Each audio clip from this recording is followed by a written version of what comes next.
Topic is nature of consciousness. I'm not going to strawman Victor, but I'm pretty sure he's going to tell us that we need a soul to be conscious. We're going to talk a little bit about NDEs. Um, my position is naturalism can explain all of that much better than dualism or supernaturalism. Not saying that naturalism has all the answers, but we have more answers and we have better answers. Um, Consciousness under the naturalist worldview is a process inside the brain, electrochemical processes computating, going around and around, and that's what's causing consciousness. We've got 100 trillion connections in our brain, and we're doing a billion calculations a second in our brain. So it seems to me that something like that could probably produce consciousness.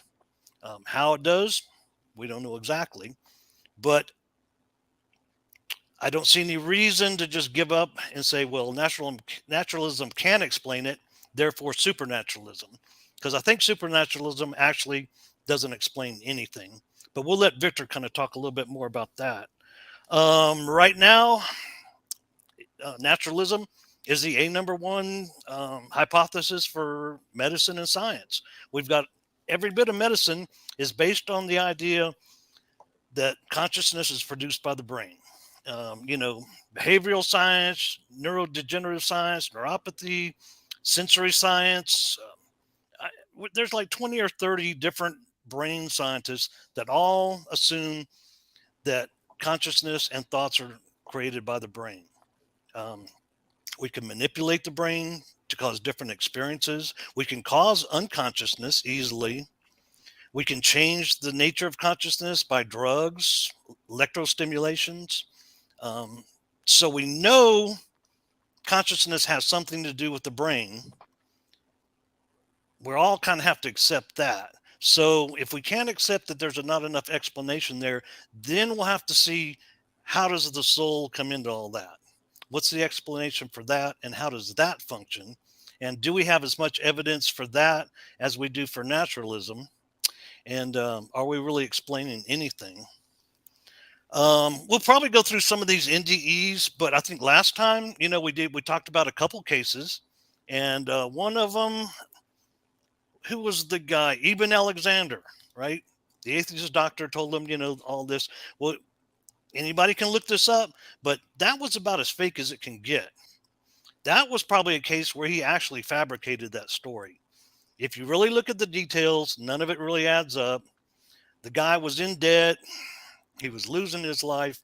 He ended up making that claim and getting rich and famous off of book deals.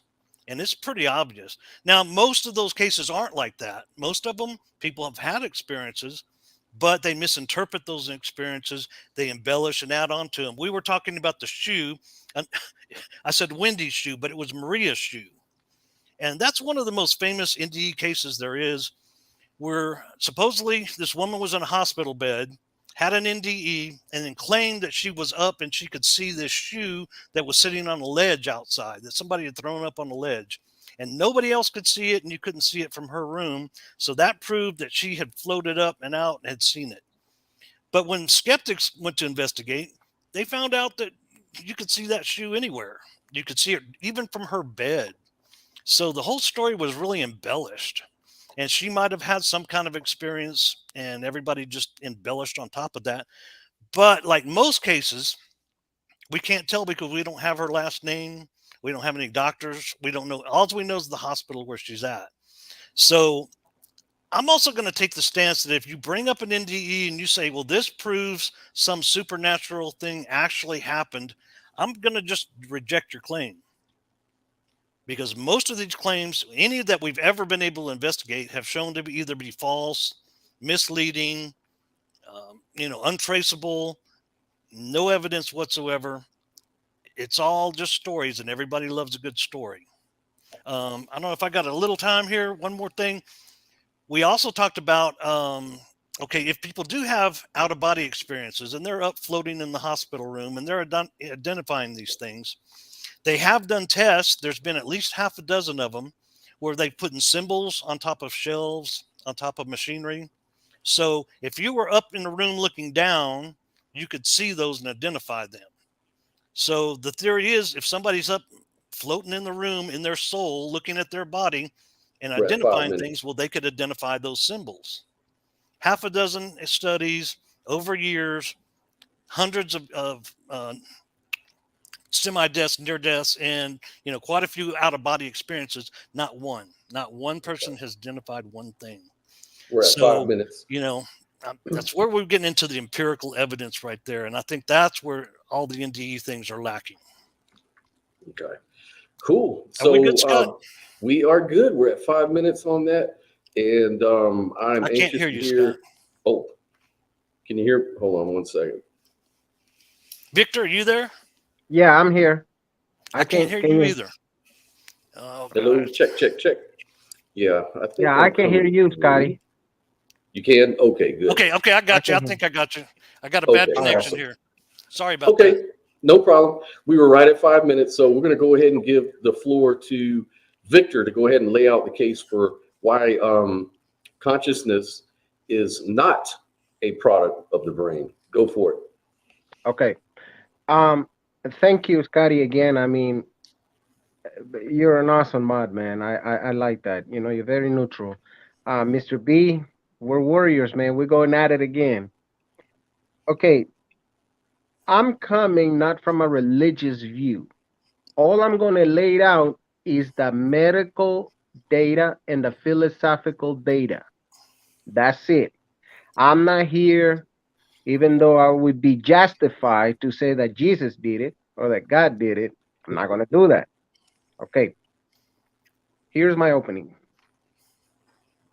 Because I don't have really set up a studio, which I plan to do soon, I'm going to tell you about Mr. Jeffrey Schwartz, medical doctor, and Sharon Bagley. Okay. Like Mr. Brian was saying in his opening, they did a test with electro rods and stuff like that. And what they did was they could touch certain nerves, and you can make the body function, you can make the brain do something. Okay. But there was one thing they could never do, and that is make the person make a decision. They couldn't. So now I'm going to Mr. Bruce Grayson of West, who was the head man of West Virginia University. He wrote the book of Life After Life. Okay. And here's where and here's what got him interested. He's a psychologist, a psychiatrist. Um, the person that he was attending to had an out of body experience. He had an incident with a tie that he had a ketchup. He put ketchup in his tie, and he covered it with his coat. And he had never met this patient. The patient was unconscious in her room. Then finally, when the patient woke up, okay, they started talking, and then she told him, "Were you able? What happened with the ketchup stain?" And he was amazed. He says, "How would you know that?" And she says, "I saw you." He said, How did you see me? You were unconscious." Okay. Now I'm going to go to Dr. John C. Hagen III, medical doctor. Okay. Now this medical doctor recorded he's claiming that there's over 20 million records here in the state of Missouri where people are having these out of body experiences. Okay. And he states, if consciousness is a product of the brain, okay, there should be no activity after or no coming back. Once the brain is dead, that's it. How is it possible that these people are coming back to life? And here's another question. If the person is in a state of coma with their eyes closed, second, if the person is brain dead, okay, clinically dead, Explain to me how that person explains that they were out of their body and giving you reality experiences. Now, I understand, Mr. B. I agree. If somebody says, hey, I saw Jesus, and guess what? Believe me. No. But here's the problem that the doctors were started recording this. The reason they started recording this, because if the person was unconscious, if the person was in a state of coma, if the person was brain dead, there is no way that person can hallucinate reality.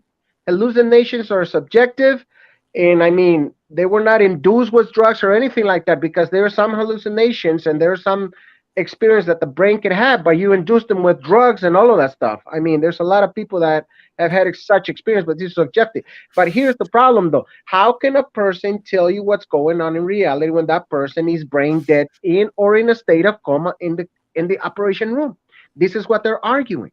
In 1978, Dr. Venpen Lamel started recording these incidents too, because he was told by the college campuses, if you bring the supernatural inside the operation room, you ain't gonna have a job. But here's what he started recording. What he learned in college was now really coming to reality in the operation room.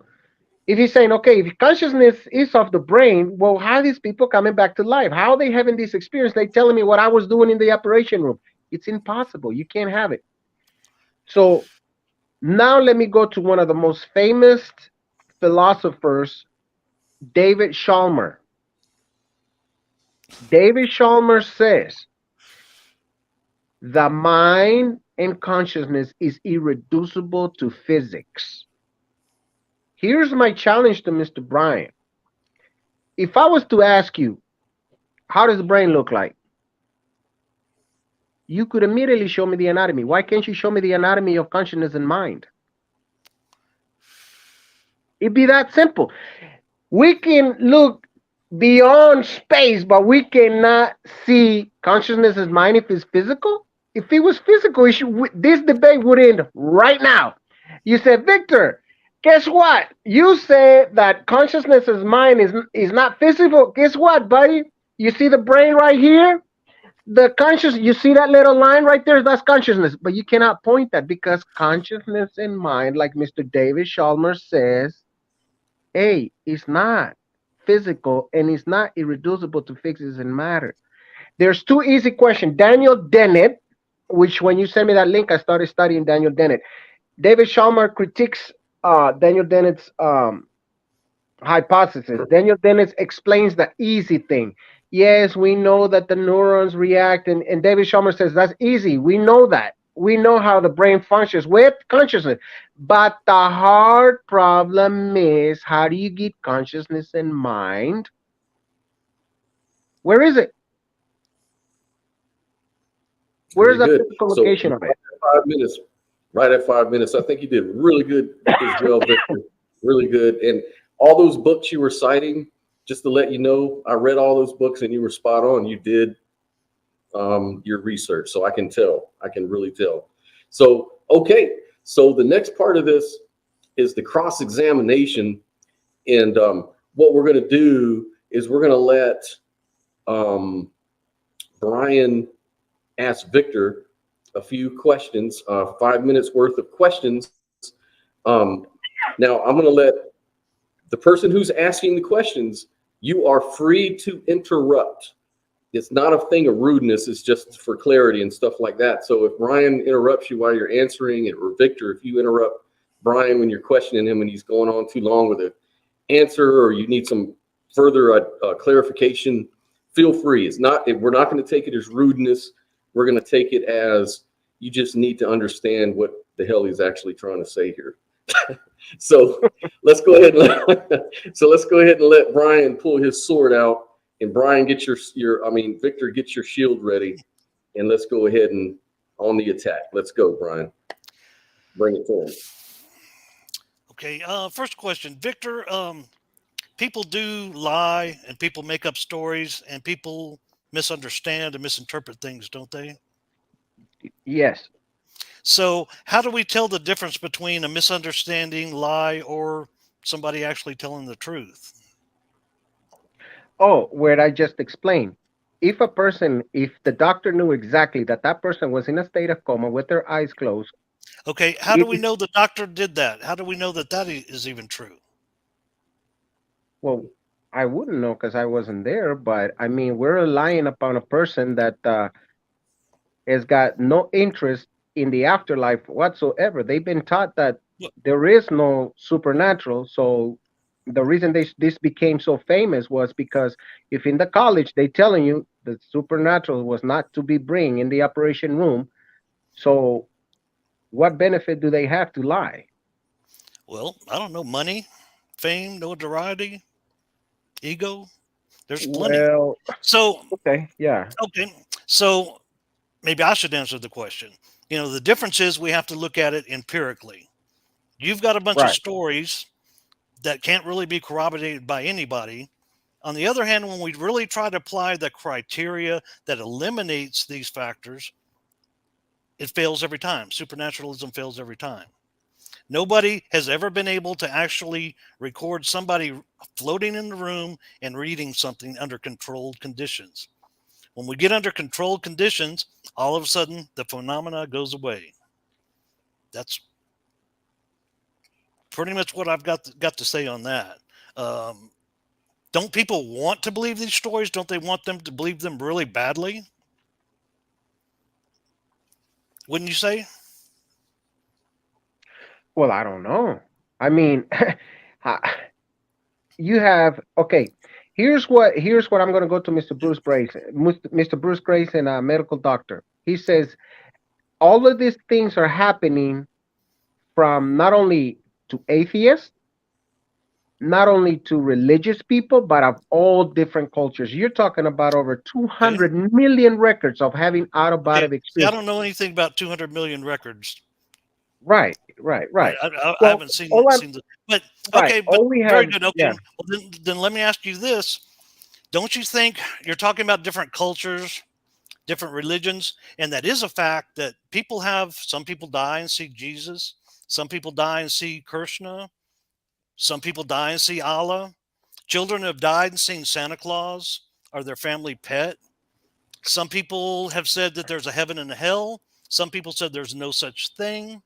So, wouldn't that be better explained by naturalism, as these are hallucinations in people's minds reflecting their cultural beliefs, as opposed to an actual physical or spiritual realm, a reality? Okay, well, there's two experiences. Well, you can answer this yourself. You read a story, right? Right now, you're looking at me, and we're having this debate, right? Now, can you imagine if we plan another debate tomorrow? But then you see the face of my mother, and it says, "I'm sorry, guys. I know you've been contacting my son, but my son has been in the hospital for a month. How do you explain me debating you now?" If You that see what I'm actually saying? happened, but see, that's the thing, Victor. No, This is I'm what you're giving. doing last time. You're projecting things that never happened. If that happened, that might be pretty damn amazing. But but it hasn't. Well, this isn't me claiming. This is what is going on in the medical operation room, that these people are dying. These people are clinically dead. They're coming back to life and they're having reality experience. The lady Okay. said, I was alive more when I was dead than I'm alive when I was alive, now that Okay. I'm But alive. but The lady that was, my yeah. question is the fact that these accounts are contradictory.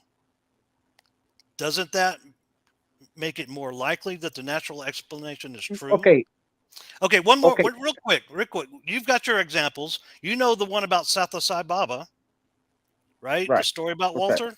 For everybody, Walter died. He died of a heart attack. He was right. taken to the hospital.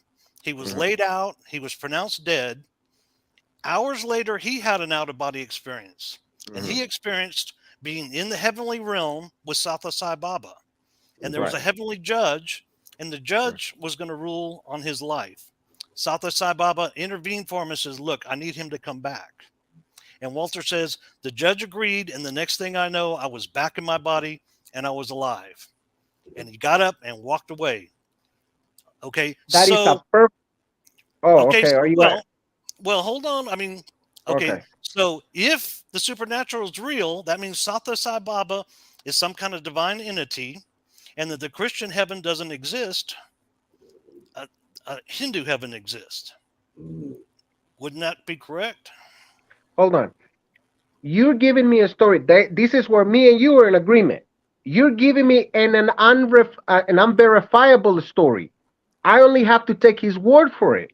I cannot verify that. The stories that these doctors are saying is this. Sam Parnia is an atheist doctor. He says, okay, this person was dead. This person gets out of the body. How do I affirm that this person was really there when she had never met me before? She doesn't know in which room she's at, but this person actually saw me operating on her, and and they said that it was 2 hours of interviewing this person. This person had, before that person arrived there, they had never met. But Okay, now this person knows that. We're- Wait, just hold on. So we We're at have 5 two minutes. stories Go ahead here. and finish. Yeah. Oh, Go ahead. No, So- go ahead.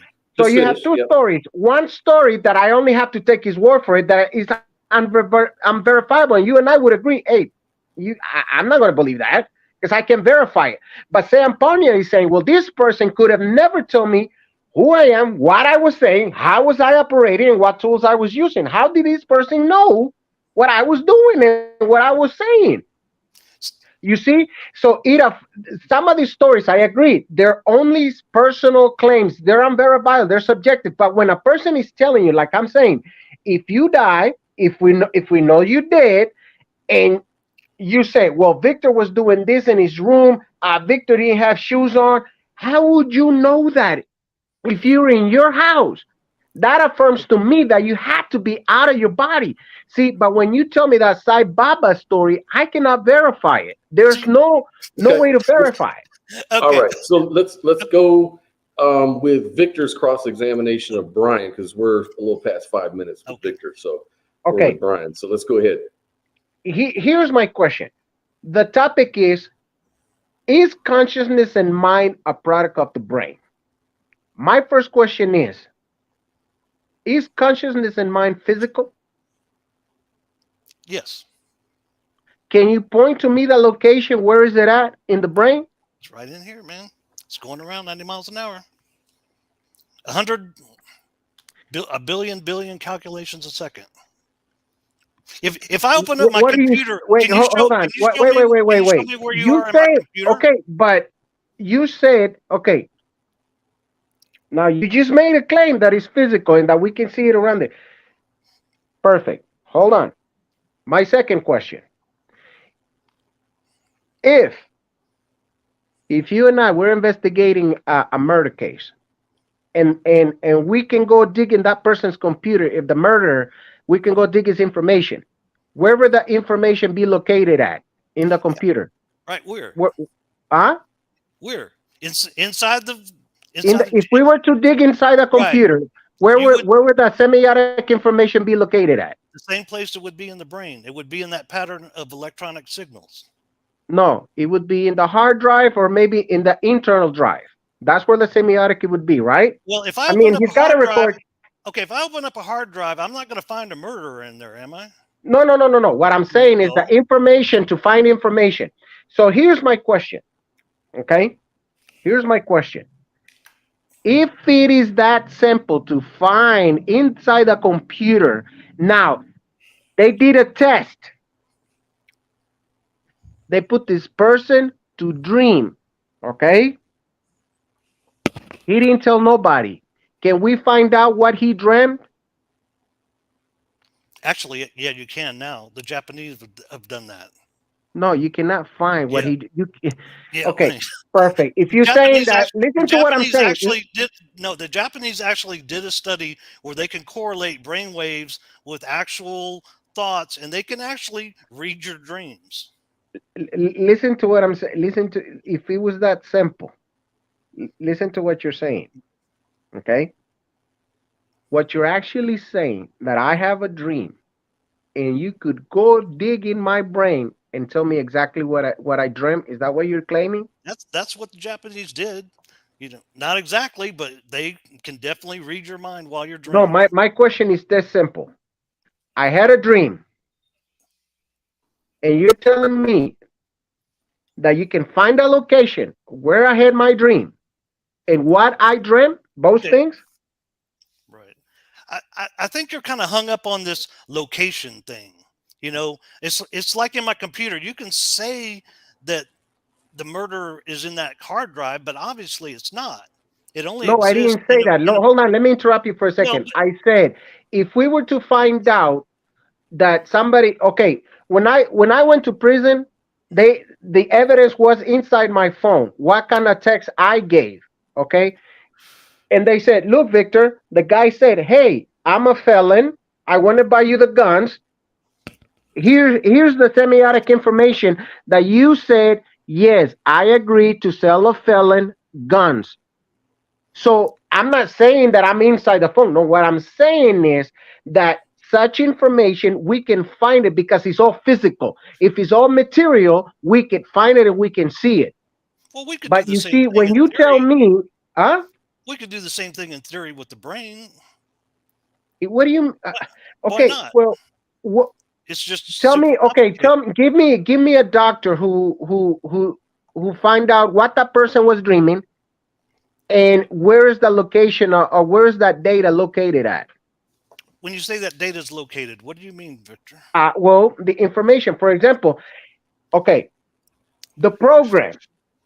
If we turn on the TV right now on Netflix, right? Okay, I turn on the TV, Netflix pops up. But if I destroy the TV, do I destroy Netflix, or Netflix is coming from somewhere else? So, so you're saying what, that our consciousness is being beamed in from somewhere else? Well, yeah. What I'm Oh, trying to tell you is that the medical data. Okay, no. What I'm trying to tell you is uh, this. I'm Here's just what confused. Dr. John. Okay, but let me explain to you so you can understand me. You're saying it's coming from somewhere else. It's not inside our brain. Yeah, We got that's what one the more data minute showed. left. Okay, one more minute. Okay, One What kind more of minute. evidence now, do you have for that? How would that okay, work? one last question. One last question. I have, yeah, one last question. If the if the brain produces consciousness, I have two events.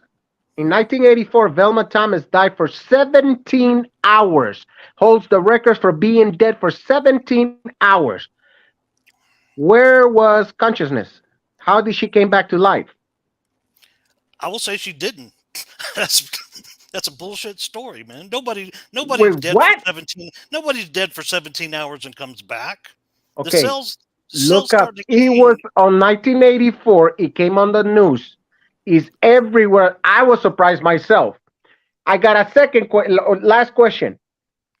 What happens when a child is born with a brain in a liquid state?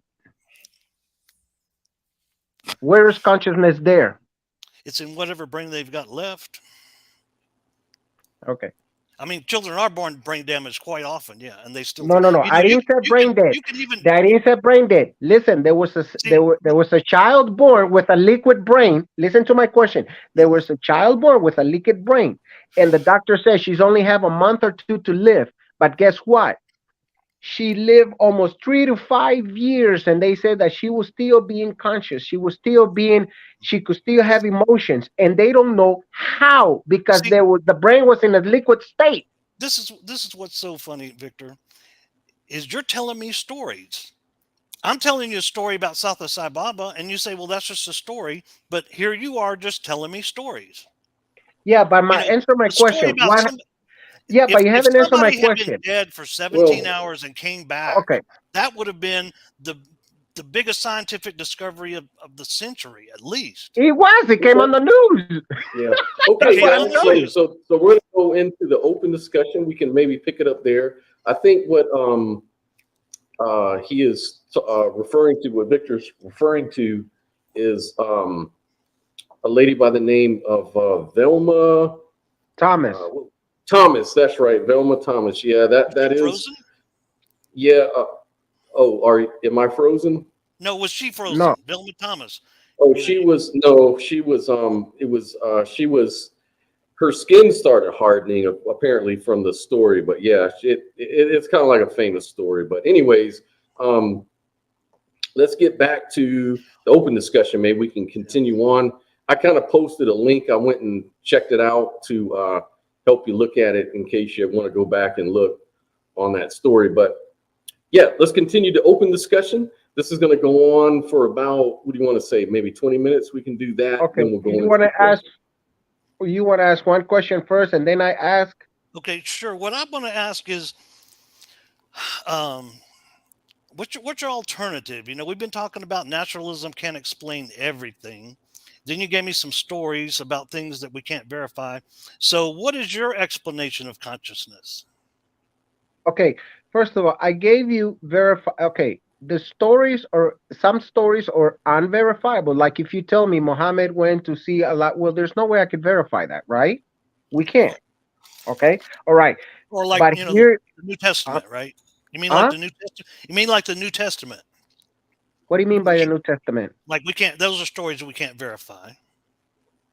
Why we can't verify the New Mm. Testament? How do you do that? Yeah, how would you do that? Okay, which claim did the New Testament made that it was unverifiable? All of them. What? All Okay, of them. well, give me one argument. Give me one argument, one simple argument from the New Testament that is unverifiable. All of them. Well, how would you let's not verify get any off of them? topic, though. Okay, let's go for that for the next one, Victor. Okay. Yeah, that's Okay. a little off Verifying topic, the New so Testament. let's get back to how the brain produces or Okay, doesn't produce right. consciousness. Yeah. Okay, so how do you here's my question. All right. But you're telling me that it's a false story. So what do we do with that? So what do we do with that? You're the Well, naturalist. what Okay. we would do is run verifiable experiments under controlled conditions to prove whether it happens or not. And whenever Okay. we've done that, it hasn't shown to happen. Okay. Listen. That's the way we do it. When you go to look up her story, listen, I have never heard of that, because the books that I've read, these people have been dead for 3 hours, 30 minutes, for an hour. And I mean, that's a lot. The brain, Yeah, that's way too hey, much. you guys, Yeah, how long does it take? She How long does, won the world's record. It's in the world record of the longest time a person's yeah. been dead. So, I mean, that part, that's true, but still, let's make the argument, Victor. Like, why Yeah, does the that argument mean is that person, Velma Thomas, holds the world record for being dead for 17 hours. Where was, what happened? How this brain that is dead? Here's my question: how is the brain that is dead produces consciousness and mind? Okay, well, here's the problem with that is that, of course, she didn't have any near-death experience that we know about. But if the story is true, she did come back, and her brain is working. I mean, it's not like she came back a zombie or anything, right? No, Mr. Right. B, listen. Here's what I'm asking. If you're dead, let's say, God forbid, if I die, okay, if I'm dead for 17 hours, okay, how can I put it? If I'm dead for 17 hours,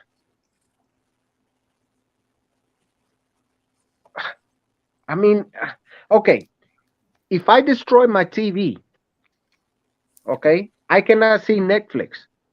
But does Netflix stop working, or is just the TV? Okay. So No, listen. If I destroy the TV, do I destroy the program also, or I just destroy the TV where the program comes and manifests itself? So you're saying we don't produce our thoughts; they're being transmitted from somewhere? That's what the evidence shows. That okay, well, if that now person let's is talk dead, about evidence. No. You haven't produced any evidence for any such thing. You've produced well, what do you objection. mean by produce? All we can do is tell our story. Why? You want me to take you to the doctors themselves? What do you want me to do? That would be good for some of your stories, but okay. Well, okay. Listen. Okay, but when you say you haven't produced, listen. Okay, He read the books himself, so he. Okay, wait a second. What you produced is objections to materialism. You haven't produced one bit of evidence of anything else, of any kind of. How does that work? How what do you know? How do you know it? How does it work? And how do you know? Mr. B, the question is, Does the brain listen? The topic is, does the brain produces consciousness and mind? And if his consciousness and mind comes from the brain, you is your burden of proof to produce evidence that person was dead for 17 hours. There Okay, should not be okay. coming back. Listen, Well, it's like see, this. Okay, the problem is, Victor, she did come back, so she could have. Okay, exactly. So how did she come back with a? Okay, it's like so this. If okay, you have a dead okay, so cell phone, okay, if you have a dead cell phone, let's say you and me are walking in the jungle. There's nowhere to connect our phones. If and then it says running out of charge. Your cell phone goes dead completely, and you know that but you're without not electricity. okay. But I know that So there's a signal coming onto my cell phone. Where's the right, signal that you're coming? So that she no, no, no. died. But No, if no, the wait. You wait a second. She died. Evidently, that signal somehow was not being received any longer. Then uh-huh. something happened, and it started receiving again. What kind of Listen, evidence do you have of that? What listen, evidence do you listen. have of that? No, no, no, no, no. Listen to the question. If the cell phone is completely dead, out of charge, no electricity, we're in the jungle, we're in the desert, we can't charge it. Okay, It's not solar energy. It's not going to come back on solar energy. But then you see the okay, Victor. I can, phone Victor. charging I can with no measure. connection. I can Wait, wait, measure wait. that signal. Yeah, we got signal. I can measure the signal. I can see the receiver. That's I can not my tell you where the question, receiver Mr. is. B. My That's question not is, my where is question. any of that? Where's your evidence for any of that with No, no, humans? no. Listen. Here's my question. No, what I'm trying to get to you is that if a brain is dead and if a cell phone is dead, the cell phone doesn't produce electricity. So you got to connect the cell phone to somewhere. That's my question to you. That's your Okay, burden of proof. I'm so asking you. Listen, this doctor's okay, telling me. no, I'm asking you, where are you hooking that brain up to? What do you mean? Where my? I'm Well, not because. Where okay, you? so That's the burden on okay, you. because what okay, in your scenario, I'm thinking because some kind of signals somewhere somehow are coming in making my brain activate. The woman died, so evidently the reception was bad for some reason. And then all of a sudden the reception came back. Where's your evidence for any of that? What kind of signal? How does it No, interact you're with the quoting it brain? like What that. made it stop? No, I don't That's what quote it you're. like that. I'm talking about the cell phone. The cell phone I'm, doesn't produce electricity. The cell phone has a battery and it has a limit. Once the so cell the phone is brain. dead, listen. Maybe if listen, just let me If the finish cell my phone's question. dead, we could jump it off just like we jump a person off. What I want to know is how does that work and how do you know? Okay, you say jump it up, but that's exactly what I'm trying to tell you. The electricity is coming from the outside, not from inside. So Okay, when how you do, tell me, so where's it coming so from? Where's it coming from? where's what coming from? The electricity from outside the brain that made her come back. I don't know. You don't But the know. point is, but here's the major question that you got to answer for me. If the brain produces consciousness and mind, and if a brain then is dead, there should not be producing no mind. How is Well, that person coming I'm back? I'm sure for 17 hours it wasn't producing the mind. I'm sure it wasn't. Okay, but his brain dead. Listen, the Okay, story even so says this that they were getting ready to donate her organs. Did you see that? okay, so so she's been dead for 17 hours, and then 17 all hours. They're about to donate okay, all her organs. okay. Yeah, So she had so rigor then mortis, right? so then what Yep. happened? Then what happened to bring her back? She Nothing. She came spontaneously, it back on was her the own. last, that's Well, where no, the no. last, have you ever heard of the Okay. So Lazarus yeah, effect? okay. That's what it was. Yeah. So I'm under naturalism. I would Hmm. say that her heart just started. There was something that went on. I have no total explanation, but people die and people do come back. 17 hours is just a very long time for something like that. So, under your hypothesis, what happened? Under my hypothesis, what happened? Yeah. And listen, like I said, I'm not coming from a religious or a spiritual point of view. Oh, What I'm that's fine. telling You're to talking you is about this. something I'm different. answering the question. Does the brain produces consciousness and mind?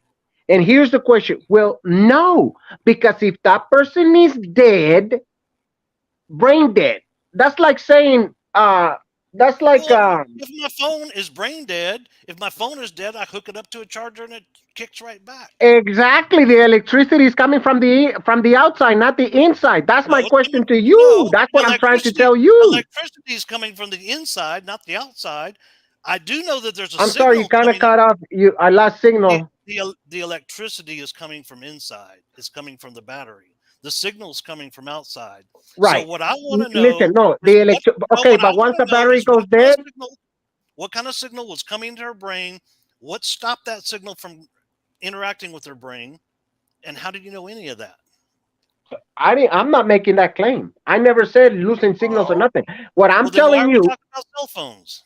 I gave you an analogy that To the what? electricity that keeps the phone charged, like right now, look, I got my phone charging, right? If I take this off and my battery goes uncharged, where is the electricity going Okay. to be coming from? From the inside or from the outside? Well, that's because you got a battery here. You're not a person. Mr. B, the analogy is very simple. What I'm explaining to you that just like a battery runs out of energy, the energy is coming from the outside, not from the inside. So the analogy is like this. Oh, hold on, just let me finish. The analogy is like this. Energy comes from the inside, from the outside, and Okay. charges the phone, right? Okay. The So brain, now if the in your brain, no, right in listen, your just let me analogy, finish. where is that Just signal coming from? wait. Just let me finish. If since we know that the energy doesn't come from inside the phone, if not, we will have a cell phone charged forever, right?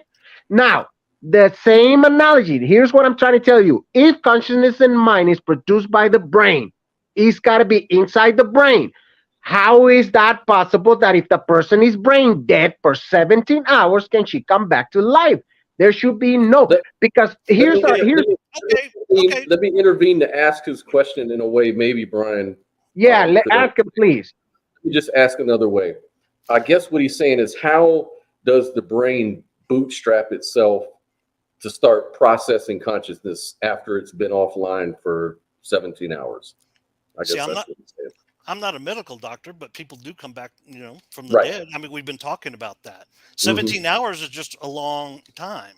What I want to know is what about this signal stuff? What do you know about that? Okay, I don't know. Okay, I have no idea how Okay, the great hell answer. Great the answer. brain Okay, rebooted there we itself. go. Okay, There we we go. don't Now know. we Now can you tell me how it did. move. Right. Right.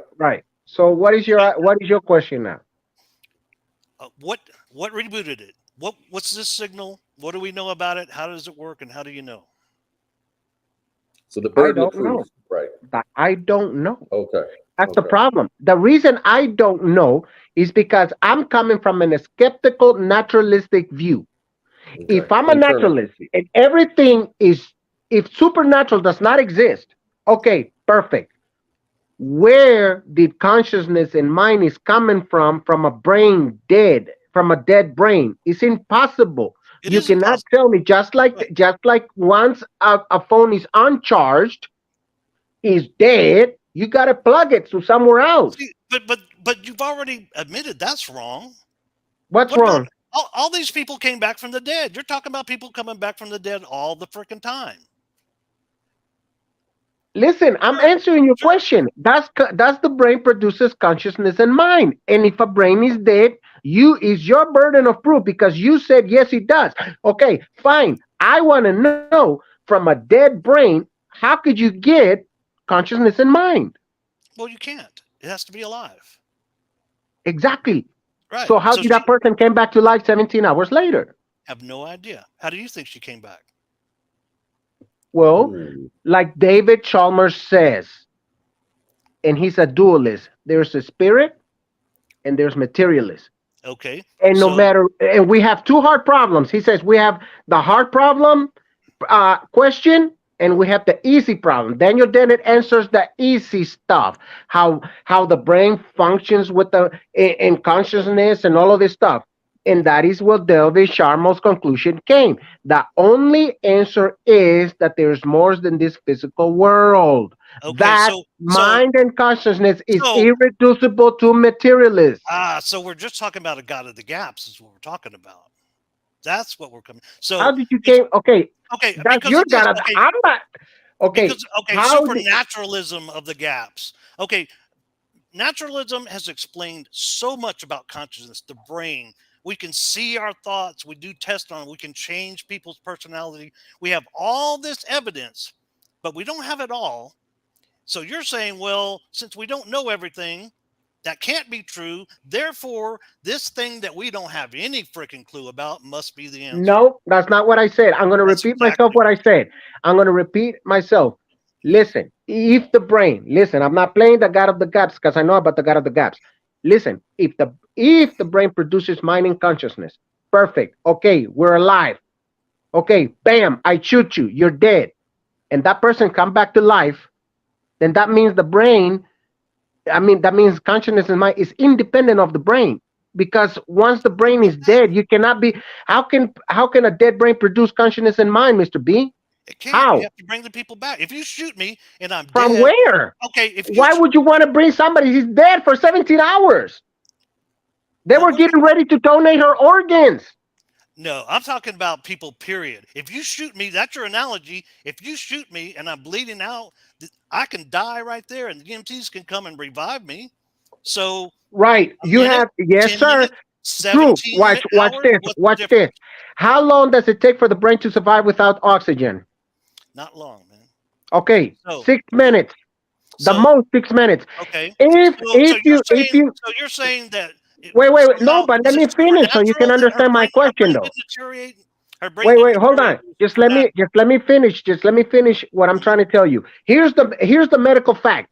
The brain cannot survive without oxygen after 6 minutes. After 6 minutes, it's in danger of brain damage, even if you come back to life, right? Second, the brain can survive a little longer if it's frozen, right? If that person, if you can get that person to go cold, there's a chance that they can survive longer, right? But okay, a brain without oxygen for 17 hours. Okay. So how do you explain that her brain cells didn't deteriorate? What do you mean? Well, Listen, they she obviously was didn't. cold. She Okay. was cold. But Okay, but she came back. When she came back, her brain was working, right? okay, I'm pretty if sure. she came, So no, Mr. B. how did her Okay, brain cells not okay, deteriorate Mr. for B. you Mr. explain B. it to Wait, me? okay, hold on. When you're asking me how, you're asking me to go into the scientific explanation of how it, that I don't know. Oh, so What you're I'm just gonna telling make up you, a story. and no, but Okay. listen, but what I do know is that dead brains don't produce consciousness and minds because they're dead. So the best explanation that we have is that consciousness and mind is independent of the brain How does that work? How does because that she work? came back to life.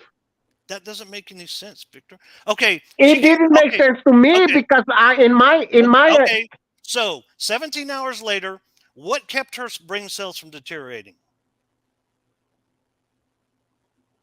nothing. They did. I They mean, did deteriorate. Right. So we're just talking about a case of somebody just coming back to life. I don't see where your big mystery is, no, the Victor. mystery is that if I keep, I'm gonna repeat it again. Okay, cell phones don't produce energy.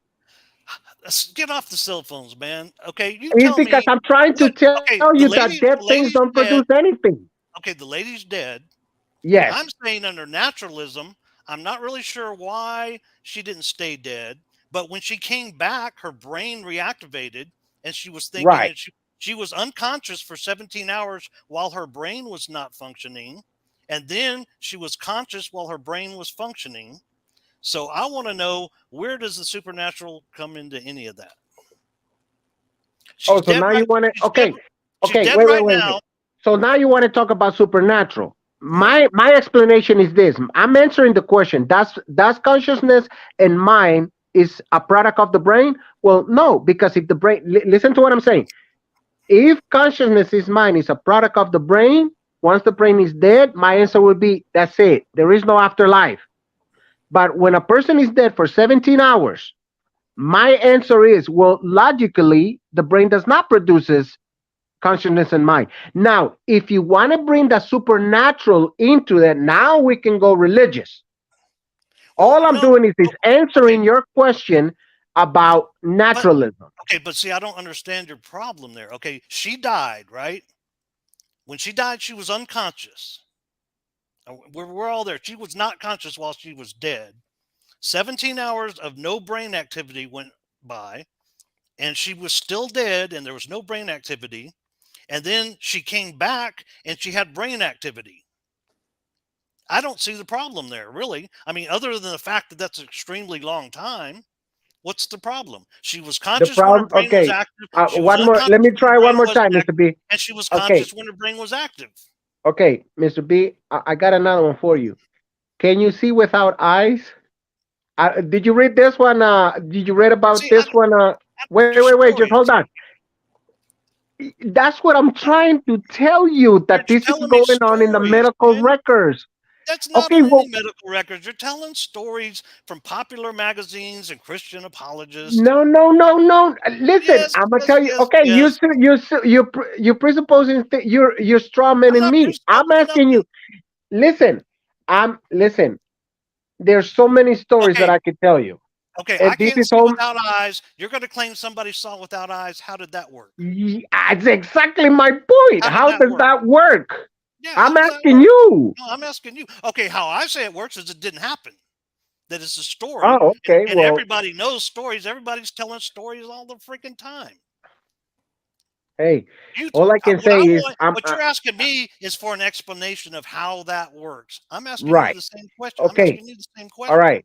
How Okay. does that work? Uh, Listen. Best explanation is okay. I'm gonna tell you a story. The person was born That's blind. all you do is tell me stories. Well, what else? What do you want me to do? Like I said, I don't know what you want me to do. What I'm trying to, what What I'm I'd that like you to do is explain to me how consciousness is created by anything other than the brain, how that works, and that's how you not know my it. burden. My claim is that it does not, because if a brain is dead, it shouldn't be producing. No, there is no Well, production. right. So okay, then Okay, we're so you done answer that. because she So was Right. dead. She was alive. She had brain activity. She was dead, 10 unconscious, seconds. no brain activity, and then she was alive and she had brain activity. That's telling me that consciousness is caused by brain activity. All right. Well, look, we went through our 20 minutes. Man, this is a great freaking Well, you go a fucking, little. sorry to us, man, but this is a great conversation. Brian, you're doing great. Victor, you're doing great too. But I think what I'm getting out of it is we're both left with a big mystery. But the mystery in itself is amazing. yeah, That's why I love this. I love this topic. Victor knows this is my favorite conversation. I just want to jump in and have my own debate on it too, but I'm trying to stay neutral. To be quite honest, I agree with both you guys to some or lesser extent. So, yeah. anyways, you guys are really sticking to good points, Brian. You didn't hold off on. You didn't let him get away with explaining his side where it comes from. Victor, you're good at staying on the subject. Basically, the topic is the brain. Is the brain produce consciousness? It's not really for any one of you guys to explain how it produces consciousness or how it does not produce consciousness. But the fact that you guys are using examples like this, very powerful stuff, I'd have probably came at it a little bit different, but you guys are doing great, man. This surprised me. You guys really are rigorous. It seems like both you guys were so freaking prepared for this. I had no idea you guys were ready like that, but really good conversation, man. Anyways, we're going to go into our closing. And then if we don't mind, there's a few questions out there from the audience, Oh from yeah. reasonable, and we'll go ahead and go over those after your closing. But anyways, who wants to go first on their closing? I think Brian went first. So Victor, if you want to do your closing first, that'd be awesome. Okay. Um. So thank you, Mr. B. Um. Okay. The question is simple: is consciousness and mind a product of the brain? Okay. I gave Mr. B analogies. I gave him anecdotal stories. There's two types of stories. We agree that there's some stories that there's no way to verify. There's other stories that are verifiable. Second, I gave him the analogy of the cell phone and the energy. If I was to claim that the cell phone produces energy, okay, then that cell phone should stay alive forever because it's producing its own energy. But what does that tell us? That once a cell phone goes uncharged, it means that the energy is coming from the outside. It was a very simple analogy. Now, if a person goes brain dead, where does consciousness go? If we would have never had all this experience and all these stories, okay, and all these out of body stories, okay, we shouldn't have these stories at all. But here's what Sam Parnia in his book Erasing Dead made a huge major point. If the brain is dead, why are we studying and now we have a specialist people who do resuscitation? We shouldn't have people, specialists, doing resuscitations. But the point is that there is more to life, he said, because there's a possibility that once the brain is dead, we can still get the conscious person back to life, and that's called resuscitation. So my question is, the person is dead. There should be no production of consciousness and mind. That's it. I shouldn't be even arguing it. Then I asked Mr. B for that location of consciousness and mind. He just said this. No, there is no physical. David Chalmers said it. Consciousness and mind is irreducible. You cannot reduce it to physics and chemistry. My closing is done. I mean, the question is answered. No, the Okay. brain does not produce consciousness and mind. Perfect. All right, Brian, let's hear it, man. All right. So one good point you had there is you definitely have given me analogies and stories, but that's what you've given me. That's not evidence. That's definitely not good evidence. You give me a bunch of stories. I don't know where to start, buddy. So I'm still confused about what you don't understand about the cell phone and all that. So if the battery dies, that's the battery. Like we plug it in, maybe that's more like an EMT jumping off your heart, but it has nothing to do with your consciousness. When you're dead, you're unconscious. 17 hours, that lady was unconscious because she didn't have any brain activity. We've never seen a verifiable experience of any type of consciousness separate from a brain. We can explain like 90% of consciousness. We can manipulate consciousness physically. We have successful drug and surgery programs that depend on the idea that consciousness is created by the brain. The only evidence against it are these supposed NDEs, but they can actually be explained better by naturalism than supernaturalism also, especially the fact that you kind of glossed over of all the different stories. Why do Christians see Jesus and Hindus see Shiva and little girls see Santa Claus and people actually see people that are still alive? And some people see heaven and hell, and some people claim that heaven and hell definitely does not exist, even though the afterlife does. All these are contradictory claims. So definitely Christianity couldn't be true because you've got all these other true experiences, and Christianity is exclusive. The better explanation is these are hallucinations being produced by the brain under stress with all the different chemicals, and they study DMT, serotonin. Your brain's freaking out and you're producing these hallucinations. Very simple explanation. We can reproduce all of them. The tunnel of light, the seeing of beings floating out of the body. We can reproduce all of that physically with the brain. So the only case you really have are some anecdotal stories of people claiming that they saw something that they couldn't have otherwise. Just a few anecdotal stories. That's really all you have. What you don't have is any kind of theory to explain it away. I know you're a Christian, so you're going to say a soul. And you've already alluded to signals coming in. So somehow that soul's what's producing consciousness. But you have zero evidence of that. You have arguments against materialism that are pretty fallacious arguments and are pretty weak. And you have no theory at all of how a soul works. How does it interact with the brain? What does it do? How could you tell? How do you know? Nothing. I think they call this obscurum per obscura. I believe somebody in chat will correct me. You're replacing a mystery with a bigger mystery. Naturalism has 90% of it explained, 10% mystery, and you want to just chuck all that with something that's a complete mystery that has no explanatory power whatsoever, no empirical evidence whatsoever. It's just a nice story, and that's really where the dualism comes at. There's no actual evidence for it. There's not even a hypothesis of how it could work. But you're going to ignore all this mountains of evidence that materialism has and say, no, all of that, we're just going to chuck all that for this vague idea of some kind of supernatural, immaterial thing doing something somewhere. And that's really the supernaturalist case. And I hope that's all I got to say. Okay, good closings, guys. I'm going to go into a little Q&A. It's not going to take very long. We've got one person in the chat that's been asking a few questions, so I'll shoot off a few of them. This will spin off into some conversations, I'm sure, but not too long. I want to get through these questions. We'll just give you guys a chance to answer.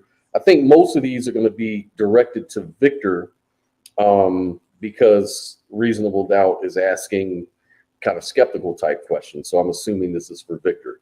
So Reasonable Doubt, his first question is, the hallucinations are likely retroactive after recovery. What do you say to that, Vic? Can you give me an analogy? I don't understand the question. Like, I guess what he's saying is like, person dies, and then as they're coming back from coming back to life, so to speak, coming back online, their brain starts coming back. All of a sudden, the brain sort of fills in the gaps of memory loss with this elaborate story, I guess is his point.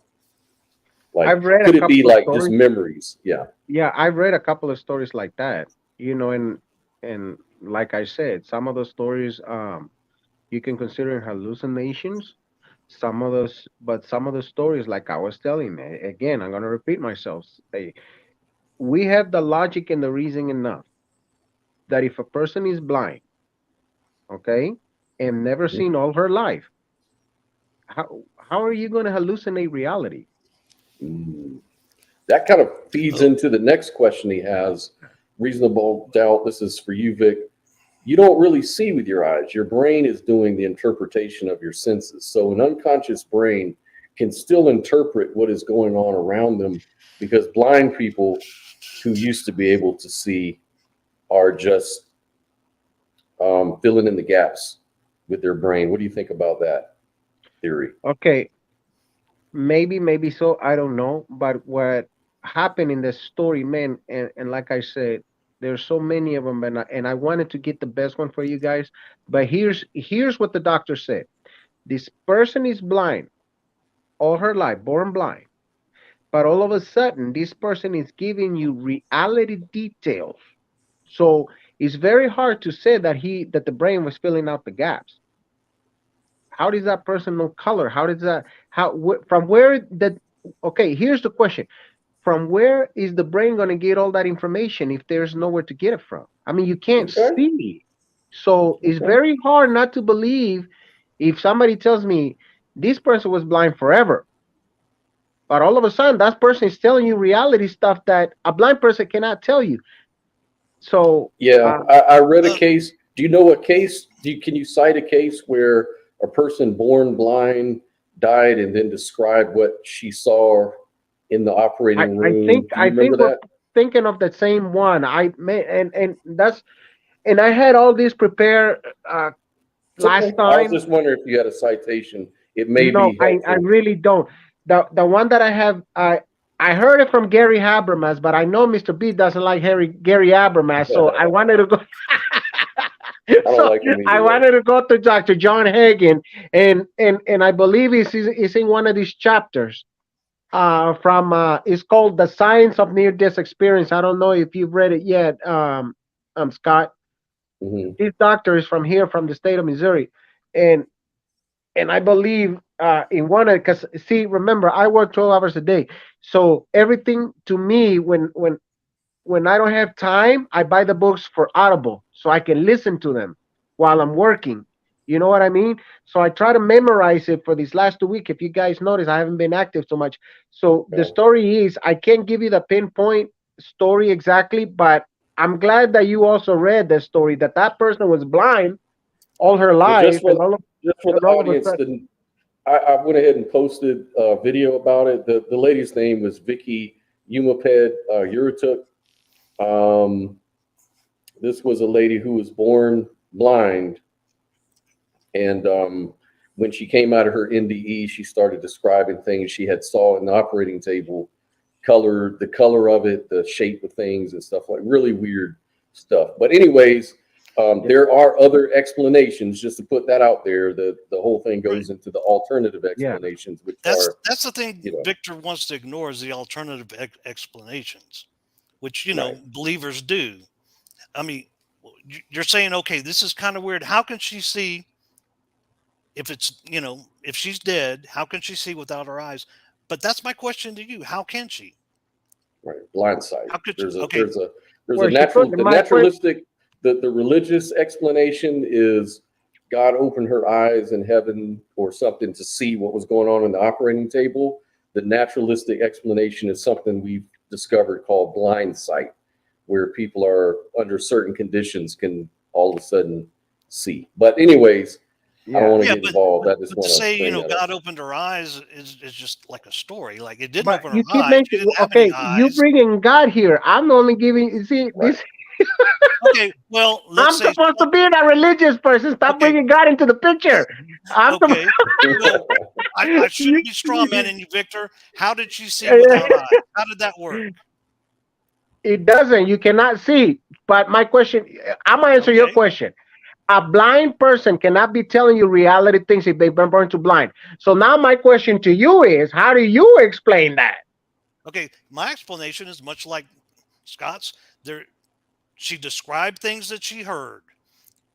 That's really all it needs. People are talking around you all the time. She's having an experience.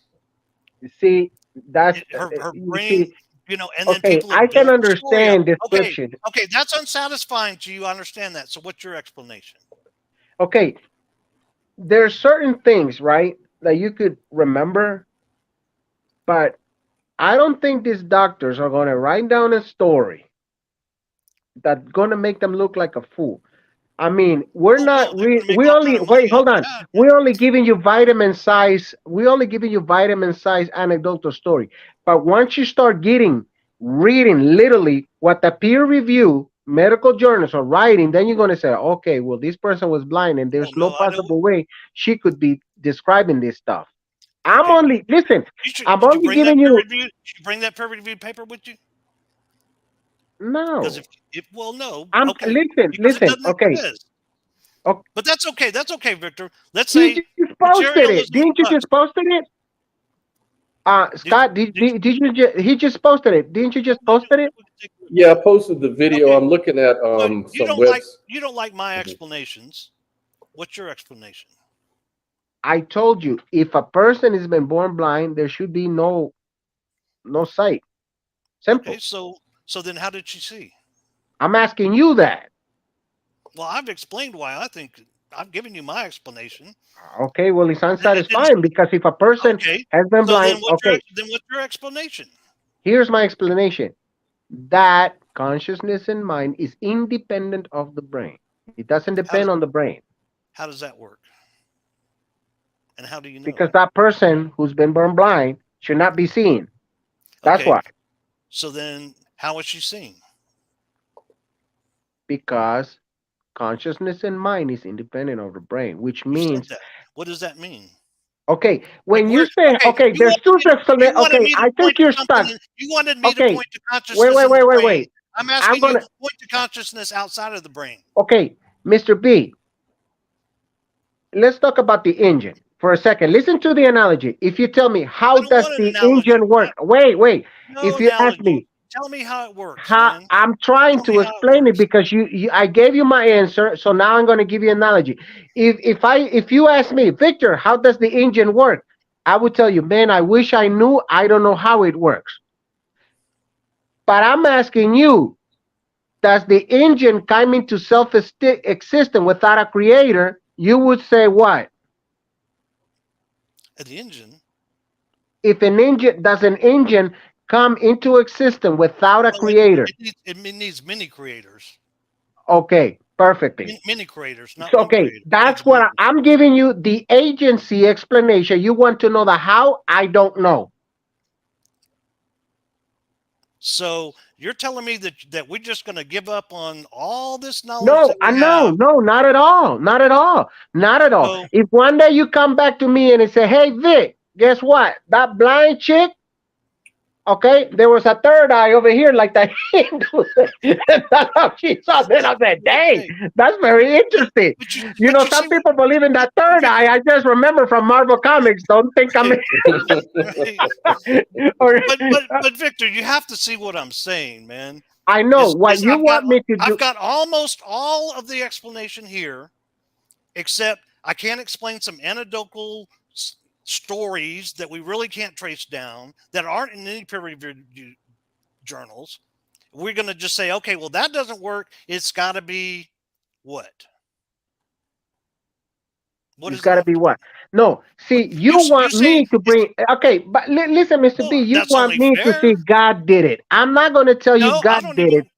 I don't I'm even not care going to about tell you God. that. What I'm telling you that I'm answering the question, and I've been answering all hour and a half now. I've been telling you the question of the topic is: does the brain produce consciousness in mind? No, it doesn't, because we got dead people coming back. We got blind people who should not have any idea of reality now seeing. See, And then I so ask you this question. Wait, what about the second story that I gave you that a child, look it up. I don't know if you can look this up, Scotty. Kids being Mhm. born with brains in a liquid state. How do you explain that, man? how do you explain that, man? I, that consciousness in mind is independent of the brain. That's What the does that only mean? that's the What only does that best mean? explanation. What does that mean? What does that And mean? listen, and that's not What does my that only. mean, Victor? What does that mean, Victor? What It does that mean? means that it means that the physical brain is here, and it means outside consciousness is mind is outside. How does that work, Okay, man? How does that work? how, See, I'm saying we consciousness. go again. Okay, Sam Parnia, Sam See, I've Parnia. got explanation. This is Wait, an wait. emergent Sam property of. Parnia, Sam Parnia is on a mission to discover how does that work. I'm still waiting for it. The only book I'm reading, or I'm sorry, listening to be audibly, is called Erasing Death. I'm trying to see how he explains it, and the best explanation he can come up with, not only Sam Parnia, but even David Chalmers. He says the brain does not produce consciousness in mind. See, he can say that all he wants because Daniel Dennett disagrees, and you've already quoted him. Chalmers is a minority person in this field. You know that 76% of Can you read the philosophers statistics are of David atheists. Chalmers to him, please? Because I don't think he knows who David Well, I know Chalmers David is. Chalmers. I know David Chalmers quite well. Just Eh, Yeah, because he's famous. just for the audience sake, David Chalmers is one of the leading philosophers of mind out there. He is an atheist, and I think from what I understand, he's the one that coined the term hard problem of consciousness, and he comes at it from a materialistic point of view, and so he sees it as very mysterious, coming at it from that point of view. So he doesn't really claim he's got all the answers. He's just really good at describing the problem. So again, he's not a good source to explain anything one way or the other, in my opinion. yeah, But he's really Right. smart, and he's really exactly. good at There's a explaining lot this of really issue. And smart Scotty, people that really like I wrong about a say, lot of I'm things. not saying God of the gods. Dan, I'm not saying Daniel, God did it. All I'm saying is David Sharma's conclusion is that consciousness in mind is irreducible to physics and chemistry. right? And to your point, the on the flip side, you do have a Daniel Dennett, who again, he's another leading philosopher of mind, and he's very smart too. And Yeah. he says that consciousness is what the brain does. And so the illusion that consciousness produces, he coined the phrase, the illusion of consciousness. So his whole point is that the brain gives you an illusion that you're actually conscious. He says that consciousness is kind of like a bad word. Like, it's kind of meaningless. Like he's pretty much just saying that all there really is the function of the brain. So it's just a pattern. And once that pattern stops, it's gone. But once your brain comes back online, that pattern restarts and your brain is thinking again. That's his explanation for all of this kind of stuff. So he's more of a materialistic point of view, more like information theory or something like that.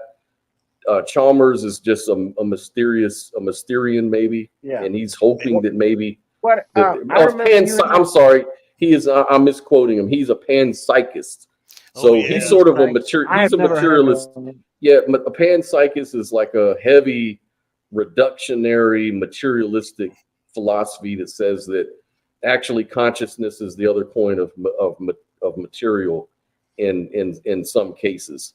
And so he thinks that there's some sort of proto-consciousness at the bottom of the material world, that if you put enough of this stuff together, the more complex it gets, the more sophisticated your conscious experience will be. So he's saying, so his argument is kind of like, what I read also, but he's a something called naturalist dualist. Yeah, of course, because that's what panpsychism is. Panpsychism says that there's this you can reduce consciousness to materialism, because material comes with the ingredients or the laws that allow conscious to begin. So sort of like consciousness boots itself up from, material things interacting with each other. So that's his theory. It's kind of like a very reductio materialistic sort of view. I'm not really sold on panpsychism. I'm not sure it has any evidence for that. I think it's a good theory. It kind of makes sense.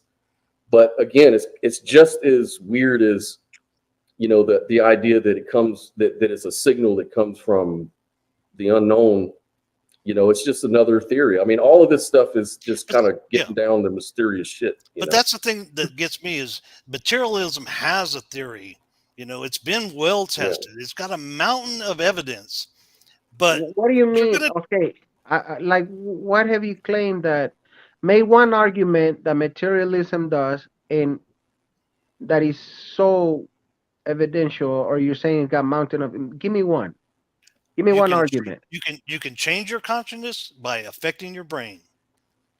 You take drugs, you can see God. You can go through a tunnel and see your great grandfather. Just like with an NDE. I could stick an electrode in your brain. I can make you happy. I can make you sad. Wait. Listen. Scientists figured out that crazy people sometimes only have a lesion on their brain. And somebody that was very nice and very normal turns into a psychotic killer. They go in there and they cut the tumor out of their brain, and they're back to normal. How did the soul affect that? You see how you perfectly describe when we mess with the brain. But then when you tell me that consciousness is around here, I think you're begging the question, because nobody knows what consciousness and mind looks like. Well, not totally. Well, I think what Brian is saying is that there's a really tight correlation between an experience and having a brain. So there is that correlation. It's really tight. Now, I think what Victor is saying is that correlation doesn't equal causation. See, I appreciate that argument. That's what, supernaturals will say. But that correspondence is like freaking 1-to-1. So you get to the point where you have to I have to some point not deny that it actually is causation. And so the other part of all that, we can cure diseases, we can change people's personality, we can manipulate consciousness. Wait. What do you mean by change people? All of this, we can do all of that by manipulating the physical brain. But there is no even hypothesis of how the soul is involved in that.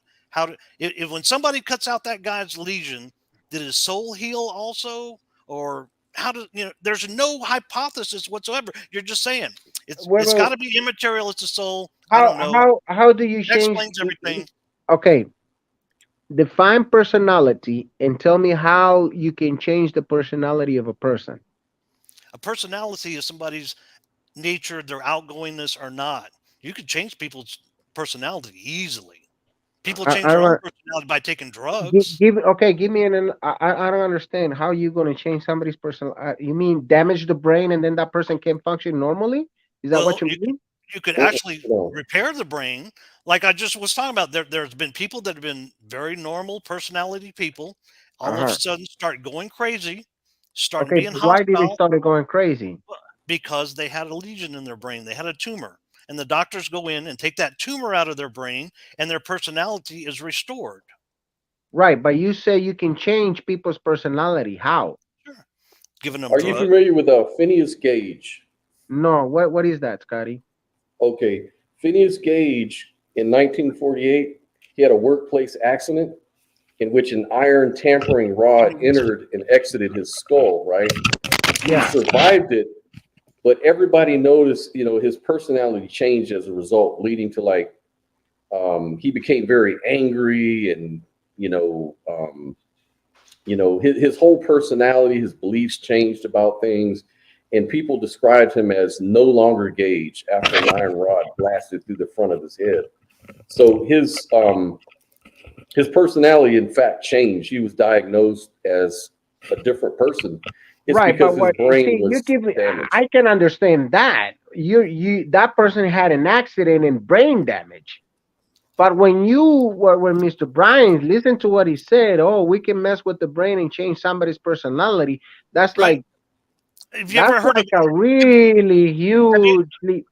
have you ever heard of antidepressants or Yeah, yeah, yeah. HDD medicine? Well, The you're what? giving HDD medicine, Okay, psychotic medicine, lithium. You're using a okay. drug. You're using a drug that affects the brain, that affects the thoughts, that affects consciousness. Right, you're damaging the brain. But when No, you you're not say, damaging it. You're actually repairing it in most of those cases. I think listen, I think, Victor, just to kind of give you a little help yeah, here, I think what you're not arguing about the quality of experience.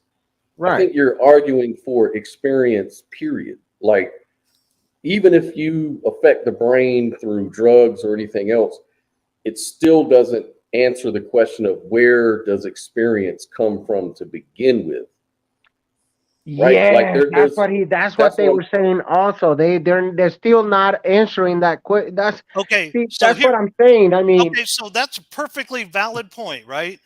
But we have all that evidence. what evidence? You keep saying we have all that what evidence? We just go through. what you Have just we went through, like alcohol, drinking too much alcohol Oh, okay, changes okay, your okay, state of okay. All right. consciousness, stuff like that, affecting thoughts, affecting consciousness by affecting the brain, the physical physical stuff. brain? Yeah. So we have all that evidence. We can't explain it down to the granular level, but there is no other explanation that comes anywhere near it.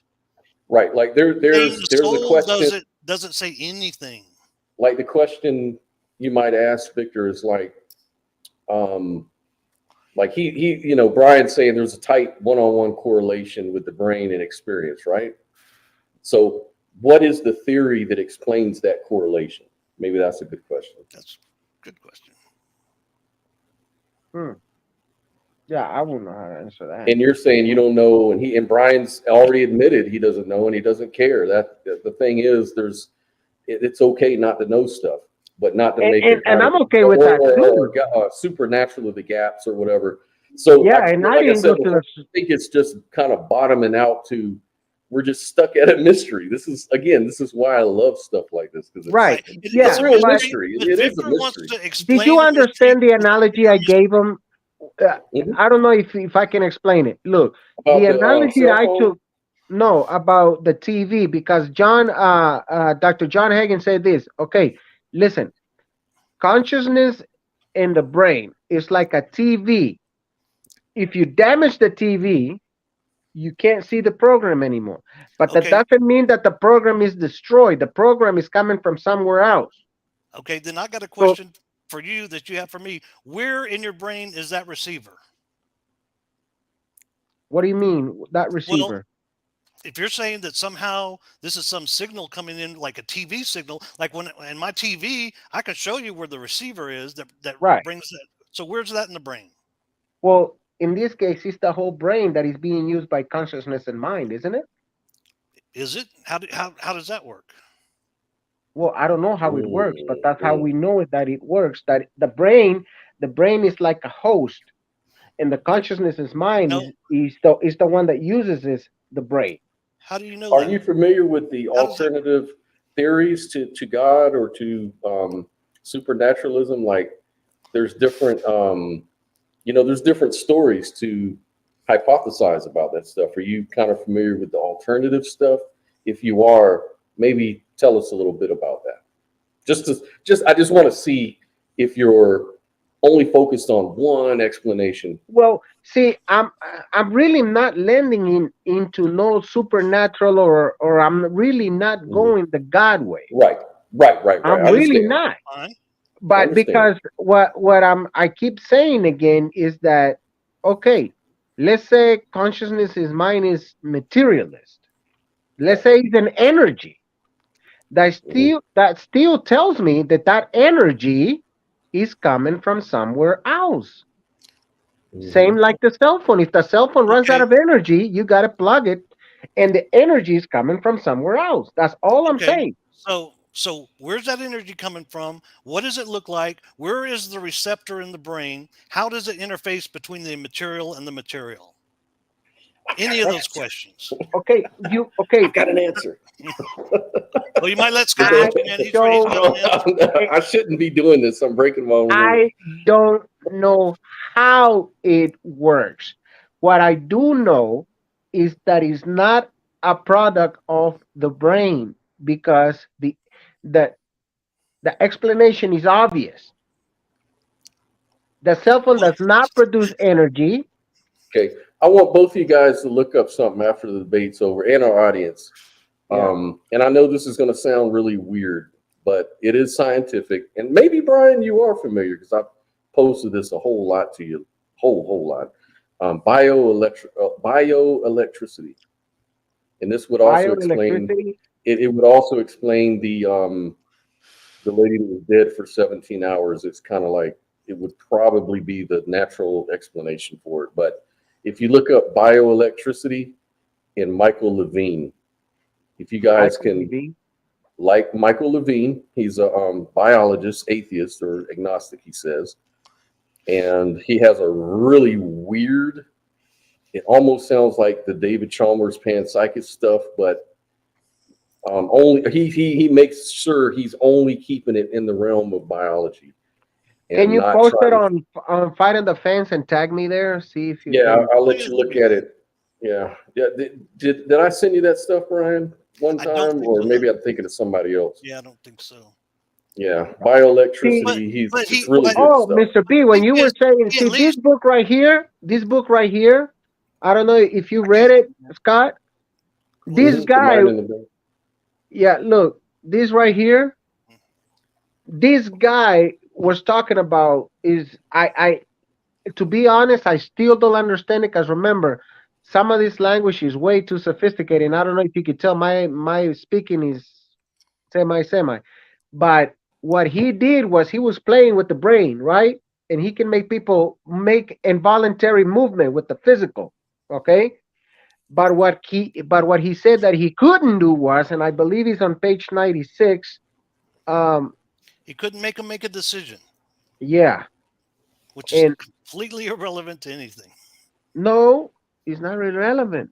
What he's trying to tell you is that if consciousness and mind was in there, how come he can't play with it? Well, you can't play with it. He might not have been able to make a decision, but he could have changed their personality. See, that's a speculation. See, We don't well, have we don't have no scientific evidence for that. yes, we I do. We posted just a went vi- over all that. I posted a video of We went over all that. Michael Levine in the private chat as well, so you Okay. guys can grab it from there. and see. But Victor, sometimes I think you just ignore what I say, man. No, man, no. It's just the way, maybe the way you explain it. Because look, when you say that the consciousness of mind, Okay, that was conscious, just okay, consciousness is a pattern, electrochemical pattern in our brain. It is not necessarily our brain. It's not the okay. gray matter. Just like the computer program is not in just that little chip, it's a pattern of electro signals that are going around. If you don't have that pattern working, well, then you don't have anything there. So when the lady, when her electrical pattern stopped working, she was dead. She stayed dead for 17 hours. Something happened, kick-started her back, and What do you her mean by brain, something? That's I don't know. unscientific. We shouldn't be saying something happened. No, we What is should say that we don't something? know. If we don't know, we should say we don't know. We shouldn't start making up stories Right. like immaterial Exactly. souls and things like that that we have Right. no explanation for whatsoever. Exactly. So a dead brain, how does a dead brain produce consciousness and mind? I'm going to go with Scott's bioelectrical. Mm-hmm. She had just enough electricity residue in her body that it Mm-hmm. managed to kickstart her heart. Once her heart started pumping, it gave a little blood to her brain, and her brain started working. And once her brain started working, she became conscious again. Okay. So the Because brain cannot survive without oxygen for 6 minutes. The heart stops. If the heart stops for 1 minute, what happens? well, you can go more in a minute, but okay. Okay. So Okay. So let's say the okay, brain. Okay. So then you tell me how she came back That's and exactly my point. No, my point is once the brain is dead, there should be no consciousness in mind. well, there is no consciousness when the brain is dead. When it's dead, Right. So how did it came back? something happened to kickstart her body, and it Oh, kickstarted there her you brain. go. That's something. Bioelectricity. Bioelectricity Okay. explains it From easily. where? If she's dead. It's still From inside her cells. body. You still got, yeah, it's residue from your cells with the bioelectricity in your cells. Mm-hmm. Okay. I'm gonna have to read that. Yeah, read it because But I still think that electricity that's is. irrelevant. I think that's really an irrelevant point, Victor, because I no don't matter know. even okay, let's even say she was dead and something supernatural happened to kickstart her. That still doesn't mean that has anything to do with her consciousness. She only became conscious when her brain started working again, and there's no evidence of anything outside the brain doing anything to her. And that's the problem. This is supernaturalism of the gaps, is what it is. You're saying, yeah, you can explain all that. Yeah, you can explain, but you can't explain this one little thing. Therefore, immaterial souls have to explain it. I don't know how that works. I can't detect them. We got Okay. nothing, Just for the record. nothing, but that Just for has the to be the record. case. Just for the record. I never mentioned God. I never said supernaturalism. I never said anything. I answered the question. Should I have said immaterialism? Or immaterial. This is what I said. I'm answering the Well, question. Does the brain produce consciousness and mind? And my answer is no. Why? Because we don't have an explanation. How does a brain that is dead for 17 hours can produce consciousness and mind? We just got into Scotty's idea that there could but still be electricity inside that but and just provoke it, right? but Victor, that's just so irrelevant. I just don't understand. I don't really get your point there.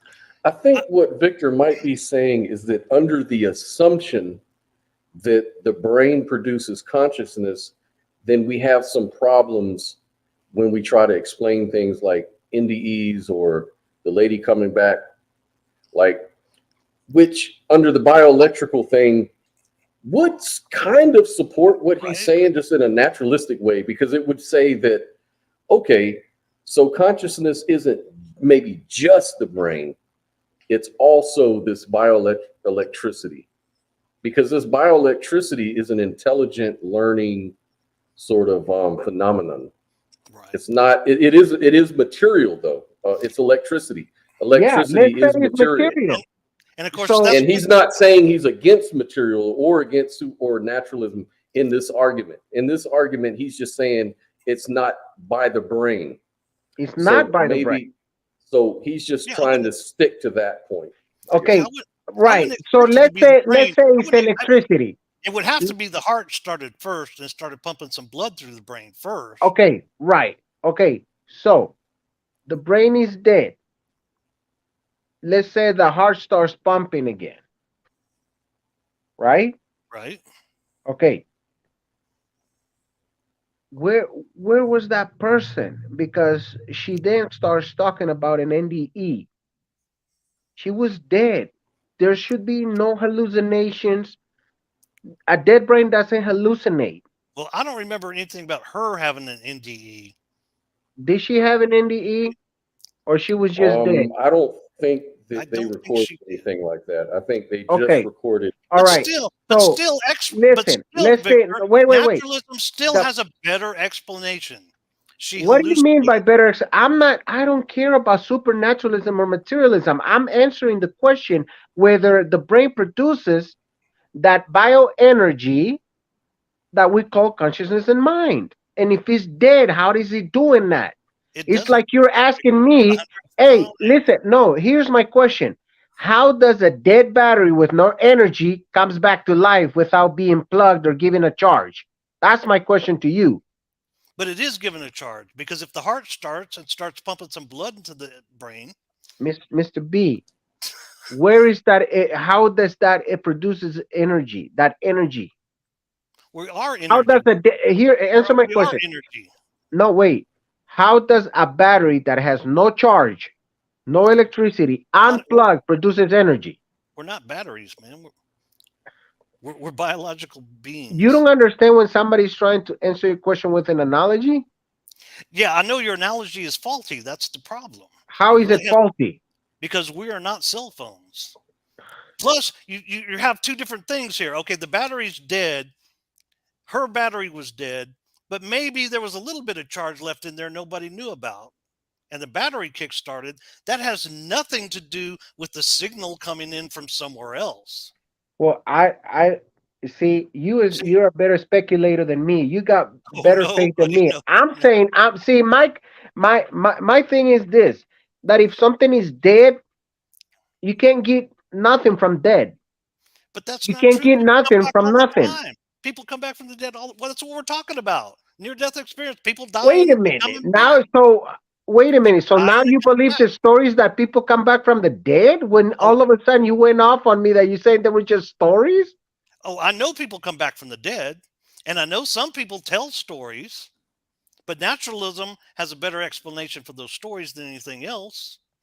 The fact that the brain is producing consciousness is why they have these hallucinations. They're hallucinations, we know, because they're specific to their own cultural times and places. If it was an objective reality, they would see the same thing. If Jesus Christ and heaven is objectively real, then every person that died and went to the afterlife would say, I saw Jesus, I was in heaven, I was in hell. They wouldn't say, I saw Krishna and I was judged to be a worm in my I, next I life. I have a I question saw for you. Allah. I I have saw. one. I get what you're saying. My So, question is so this. My question is this. explanation is better. All right. Okay. I have a question for you. If one person is telling you that they see a dragon, this is the Matt Delahanty argument. I'm going to ask you. If one person is telling me, one kid is telling me I have a dragon in my closet and I'm scared, right? Would you believe that one kid? We wouldn't, Right, right? right. Okay. So if the whole neighborhood's kids are start saying we see a dragon in my closet, dad, and you walk outside and everybody's outside and you start talking to the neighbor and say, hey man, the whole neighborhood is seeing this dragon. What the hell is going on? And then you said, okay, we're still skeptical. But now now you start investigating, and now that you see other countries are seeing this dragon, what's the probability? So what he's So, saying is that one antidote is just an antidote, but if you add a whole bunch of antidotes, it becomes data points. but see, here's the That's problem with how that. Your science analogy, works. your analogy is faulty because they're not saying I saw a dragon, I saw a dragon. One person saying I saw a dragon, the other person saying I saw a lion, the other person saying I Mm. saw an eagle. They're giving you contradictory accounts that Okay, cannot be they're true. giving you, okay, forget about the accounts. The point is that they're dying. and they're going somewhere else. How is that You're- even possible? They're They're supposed to be dead. There's no life after death. they're According to dying. naturalism, according to a materialistic world, it doesn't. You should be telling me right now, it's irrelevant what they saw because once they dead, they're dead. Well, it's not irrelevant because they did see something, but it wasn't when they were dead. How if they were dead? But There is but no they weren't supernatural. Okay, there right. is no Okay, God. so There they is were no dead. God. They were There is no dead. God. What? What? They were dead, and they Okay, started coming there back is no when God, they there is no started coming back. supernaturalist, Right. right? Okay. So there is no God, there is no supernaturalism. Where are they going? How are they seeing these things? They aren't going anywhere, Victor. They're having hallucinations, which is very Okay, common and easily all right. explained by naturalism. If one guy saw Sata No, Sai Baba, one guy saw Sata Sai Baba, one guy saw Jesus Christ, they cannot both be true. I don't. Okay, they cannot I both, rest right? my case. They cannot Okay, both be I don't. true, Okay, we're but under repeating ourselves naturalism, again, we and can I explain explain that it to very you. All right, Mr. B, I get it, and I understand that story. There are some stories that are self-claim and they're non-verifiable. I'm not none of them are disagreeing. verifiable. None Second, of them. I'll rest my case with this, Scotty. Does Okay. consciousness and brain, does is consciousness and the mind a product of the brain? The obvious answer is no. And he keeps saying people die all the time and come back. Well, if you're dead, you shouldn't be producing no more consciousness and mind. That's it. Once We're again, dead. There is when no you're God. dead, There is no yep, supernaturalism. Once you're right, dead, you're dead. So yep. Until they bring you back. he's You're he dead, you don't have any consciousness. That was Okay, one of then okay, that that's was my one of then that's my answer. Then consciousness in mind is not a product of the brain. I rest my case because I, I have tried so many different analogies, and in some ways he agrees with me, and then he keeps. well, If yeah, there is, because okay, if this because life this I is it, do huh? agree that okay, I do agree that when you're dead, you have no experience, right? You're dead. Right. Okay. When you come back, you hallucinate because you've got all kind of freaking short Nobody's denying hallucinations, but there's people, there's like he posted it. There's blind people that should not be having hallucinations. Those you cannot okay, here's the whole main thing. You see cannot hallucinate reality. How can you hallucinate reality? you Reality is not a hallucination. because I Once you're guarantee dead, you're dead. if you investigate that story, you'll see it's just like all the other ones. There's a naturalistic explanation like all of them. Okay. All right. Well, Which So is I great because think you don't have an alternative. There is no alternative to that. this is what I'd like to do, guys. Since we've kind of exhausted the debate portion, but the conversation is really getting live and it's really fun. Now we've got people in the chat that would like to jump in. Oh, So what I okay, want to let's get him do, in. yeah, They're so probably I'm going to gonna go attack ahead me. and yeah. So what I'm going to do is I posted the link, the invite code, so people can dial in and we'll have like a little after party and we can Oh, kind of let's do it continue after with party other then. Let's see. thoughts and other things. So that'd be cool. But yeah, man, we've got our first Mr. Robert. How's it going, man? Hey, can you hear me okay? I can hear you. All right, Welcome. 1 second. Let me just close it. There we go. All right. I think I've met you before, Robert. You look I familiar. believe so. We've spoken once or twice. Yeah. So this one was a really interesting discussion. I really found it fascinating. I used to discuss this one more. I haven't done it in a while, so it was a nice refresher. Um, hmm Victor, you said how are these people having these experiences, right? After they're like the near death experiences, their hallucinations or what have you, after they come back, right? How did they have these after the fact? What was your phrase for No, that? I don't want to my misquote you. question is the topic was, does the brain produce consciousness and mind, right? So if the brain is dead, Mhm. that's it, you're dead. You cannot be there should not be no coming back from the dead. There should not be no hallucinations. The brain is dead. Okay, great. So That's my there's three question. things I want to go over here first. All right, first, we're really bad at detecting when people are dead. We've been bad at it for a really long time. The case that you're talking about, for example, the woman who was brain dead for 17 hours, they kept her on life support. She wasn't stone cold. Her organs were still kept functioning for that entire time up until they took her off. And she came back before then. Now, I don't know exactly how her heart got jump started, but it's not like she was completely a corpse Right. for that whole 17-hour period. All right. And this was in 1984. Yeah. Technology has changed a lot since 1984, and we were bad at that then. There's always been a couple of cases of people being buried alive. It's a living nightmare, if you ask me. But dead is often very hard to detect. So if she had brain activity and we didn't know, well, we're kind of stuck there. We're limited by the technology of our era. And these cases keep declining as our technology gets better. So that's the first thing. The second thing, these experiences, the hallucinations.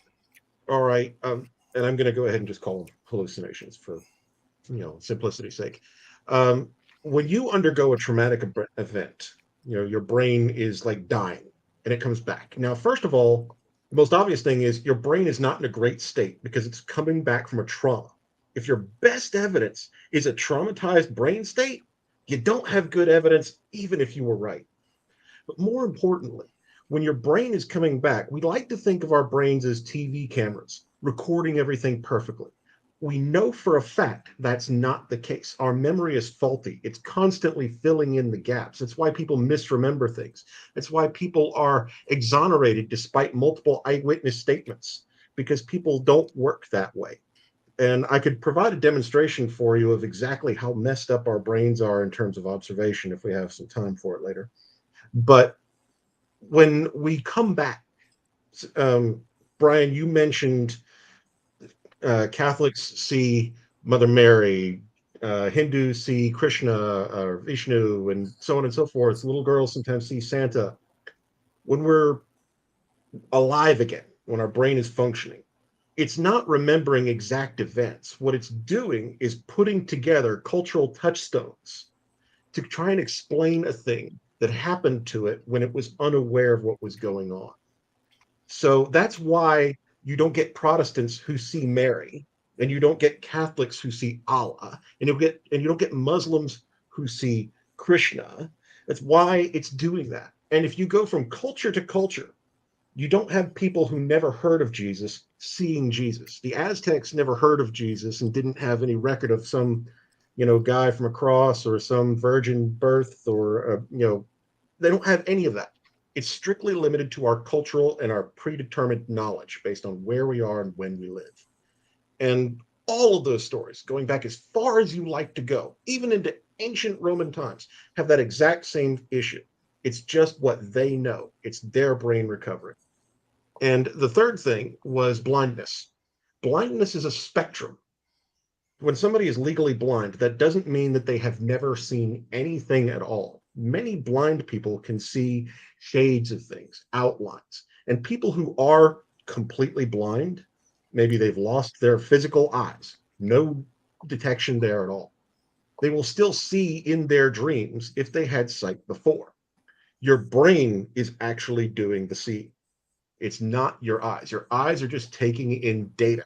Your eyes are just a receptacle. Your eyes, basically, to borrow your perception with the brain, your eyes do what you say the brain does. But Hey, the Victor, brain is actually what's responsible. can I jump in So for you real quick? those are my three objections. Awesome. Let me jump in for Victor real quick. Well, not really for Victor, but I will put it this way.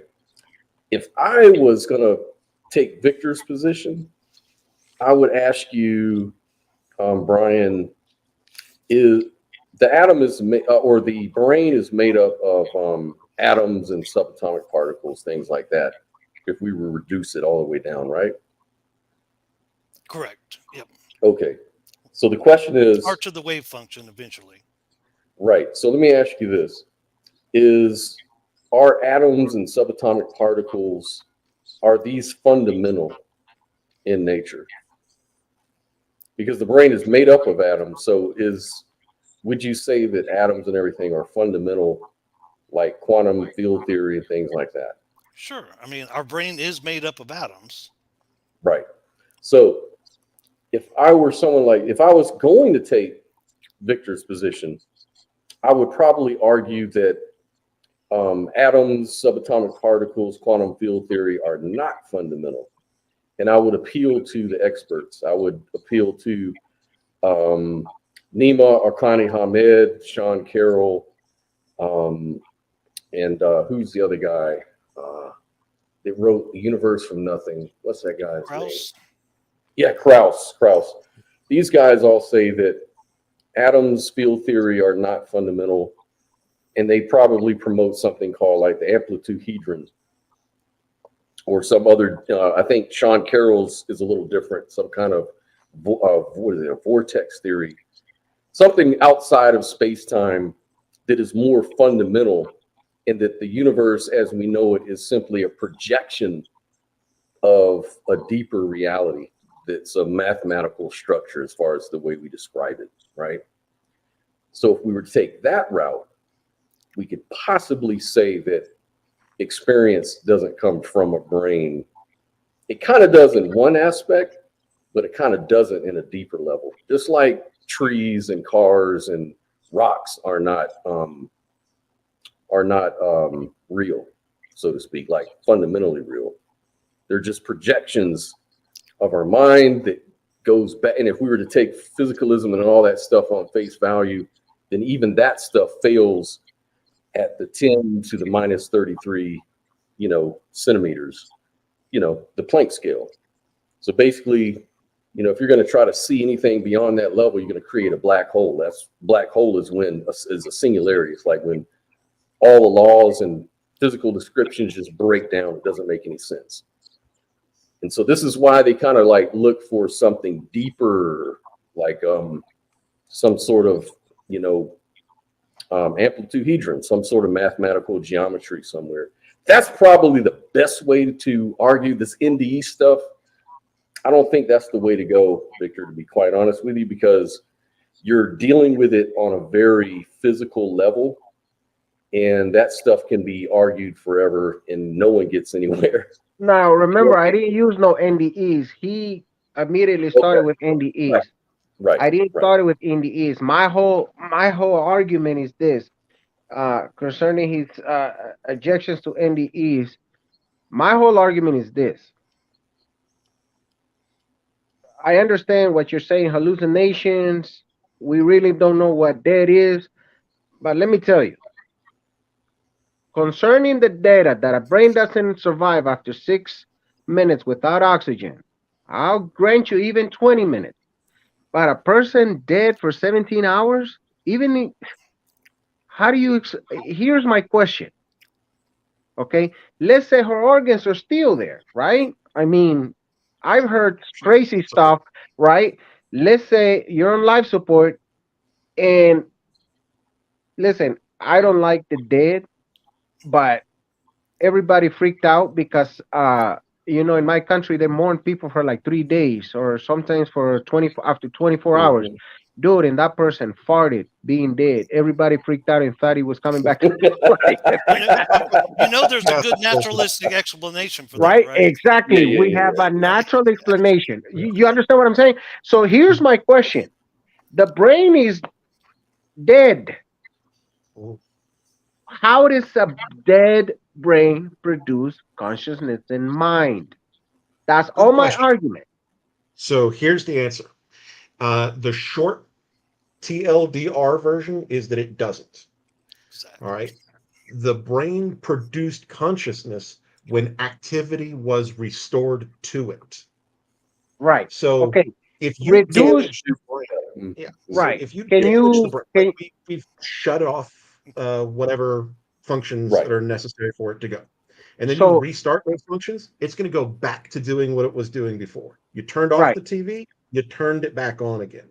It didn't just magically recreate everything. It just came back on. It's like the closest analogy to this is you're asking, how can a heart that's not beating pump blood? It doesn't. We restarted it. Yes. And I'd like to add one thing in there. This is really indicative of these kind of stories, right? Because Victor's sitting here telling me that this woman's just dead.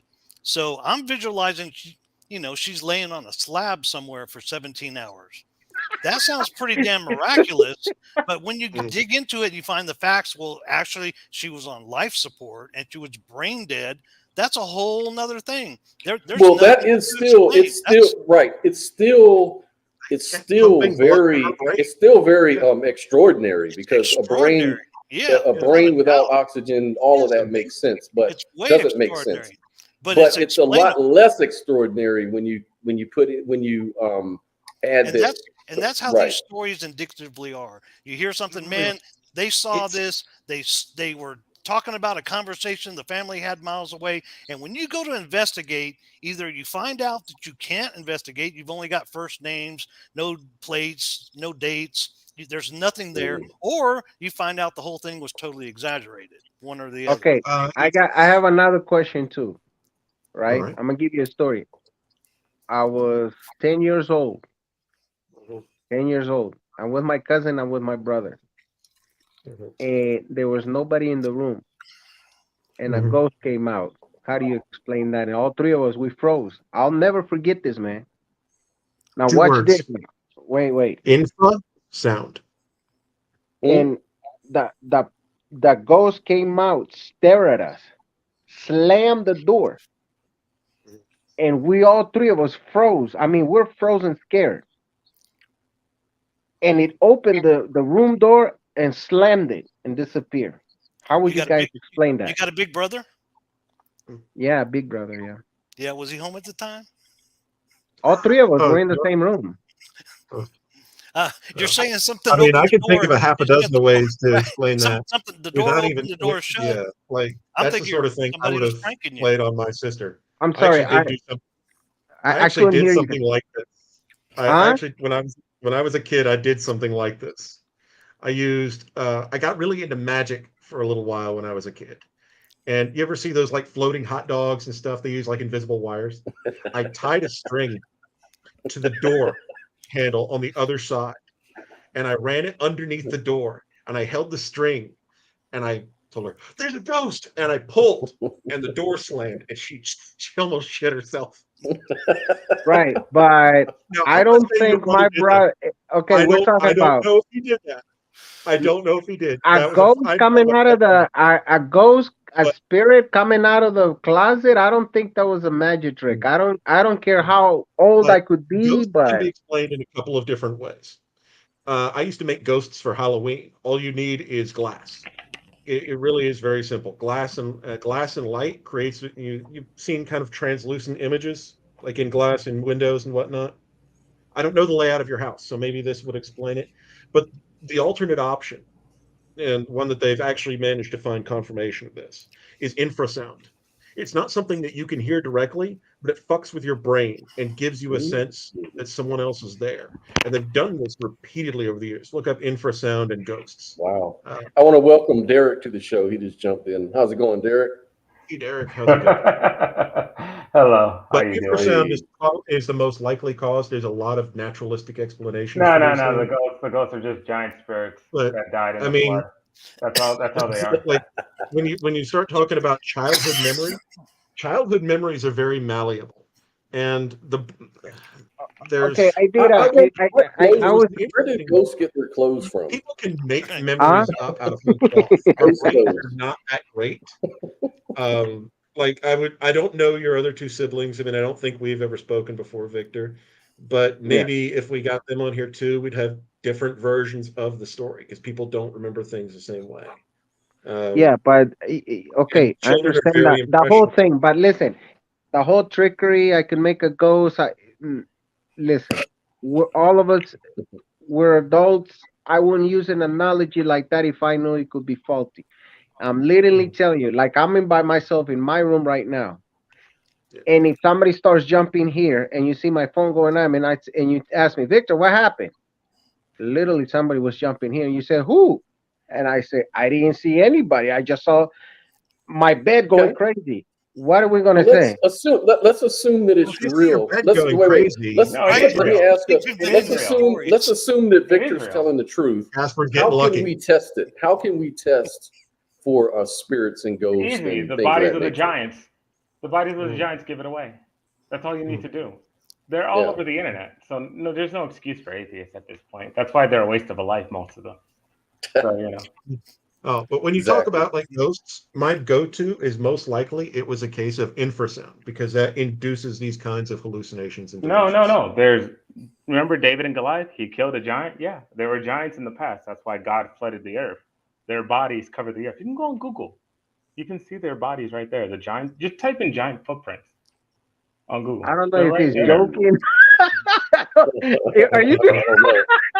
I don't know if law you're Oh, of you think I'm joking. lying? Go. How about you do what I say? Go on Google, type in giant footprints, and you'll just see that's just the footprints. Let's not even get into the bones or the bodies or anything. No. I hear what you're saying, but are you being serious or are you just joking? No, I'm being 100% serious. The Bible says this.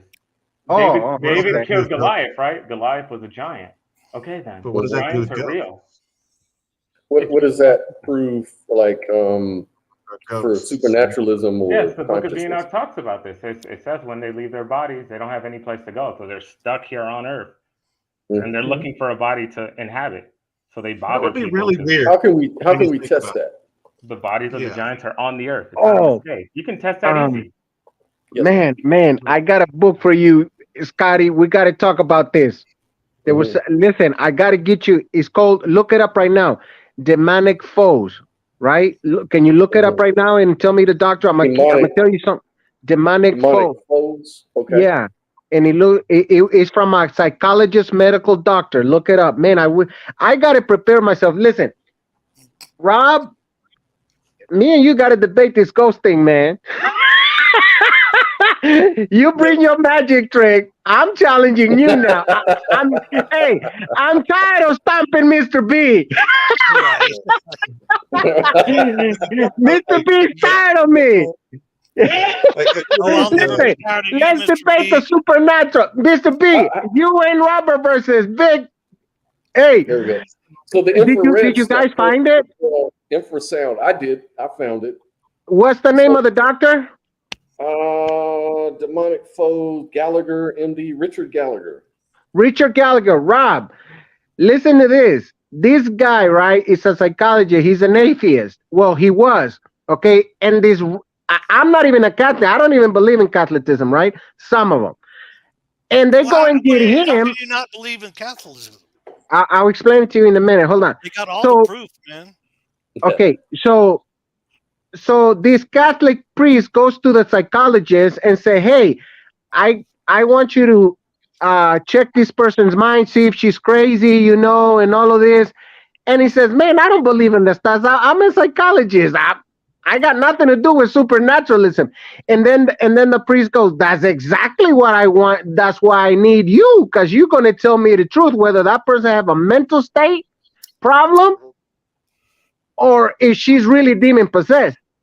So guess what? That book right there is 25 years of investigation of people who have been demon possessed, and that medical doctor, that medical psychologist tells you that demons do exist. I haven't read it. I got excited. I got to read it, so I can't really go into a deep discussion. But going to he did an interview. Huh? I think I've heard of the one you're talking about. What is it? What was the name of it? I'm going to look it up because I know Demonic Foes. Yeah, Demonic by Dr. Coming in, Pepper? Yeah, Richard Gallagher, MD. Oh, I've heard that name. Mr. Derek, Yes. does the brain produce consciousness and mind? The brain? Yeah. Does the brain? It doesn't even matter to me. Consciousness. No, I know, but that was the topic. I was just curious. See, because to me, now I'm going to bring God did it, baby. Now, hey, Mr. P, you ready, Brian? Now I'm going to bring Jesus up to this picture. Derek, I hope you got my back. No, there's no way we're not made. We are information. Yeah. Like We're the weird literal thing to me, information. We're like a computer. You know how you have the programming in the computer that you sometimes software and hardware by mistake? Mm-hmm. We're the same way.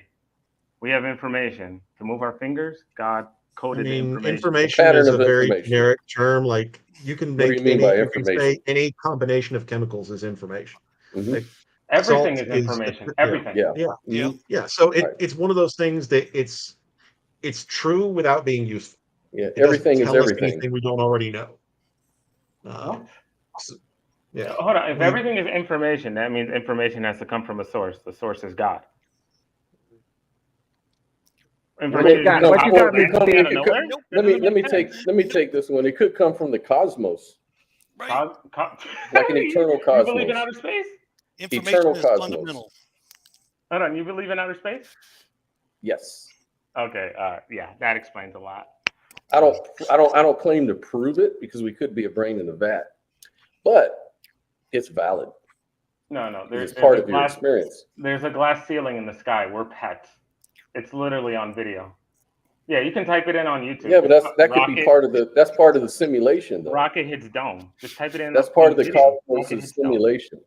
We're inside a cage. Victor, We're pets. you're We're in the falling Matrix, for the right? you're falling for the Matrix. Right? Exactly. Matrix, what are you talking about? We're inside. Yeah, we're in the Matrix. I'm gonna Exactly. I'm gonna Okay, argue- wait. I got a question for y'all. Rob, jump in here, please. Look, we just said, okay, Scotty. Hey, man, I forgot our pantheist debate. What was it? What's the name of what was the topic? I don't remember. Something about pantheism contradictory? But there's two, pantheism or pantheism. There's two types, right? Yeah, there's two types. panentheism and pantheism. Yeah. And which one we're going to debate? Pantheism, right? Yeah. Mm-hmm. Hey, since I got Mr. Derek with my backing me up, I got a question, right? Like he was saying, Rob, jump in, please. Mr. B. Sorry about that. My wife came to the door. She needed my Yeah. attention. Okay. You guys seem great, but I'm Priorities, rather man. fond Okay, of my man. wife. Priorities. Yes, sir. Yes, sir. I All right, understand. Rob. Hey, nice meeting you, sir. Nice to see you So what again, was buddy. the thing? All right. What was the question? Okay, so here's my question. Mhm. Like John Lennox said last time in his debate, if semiotic information be produced without a mind, without an intelligent agent?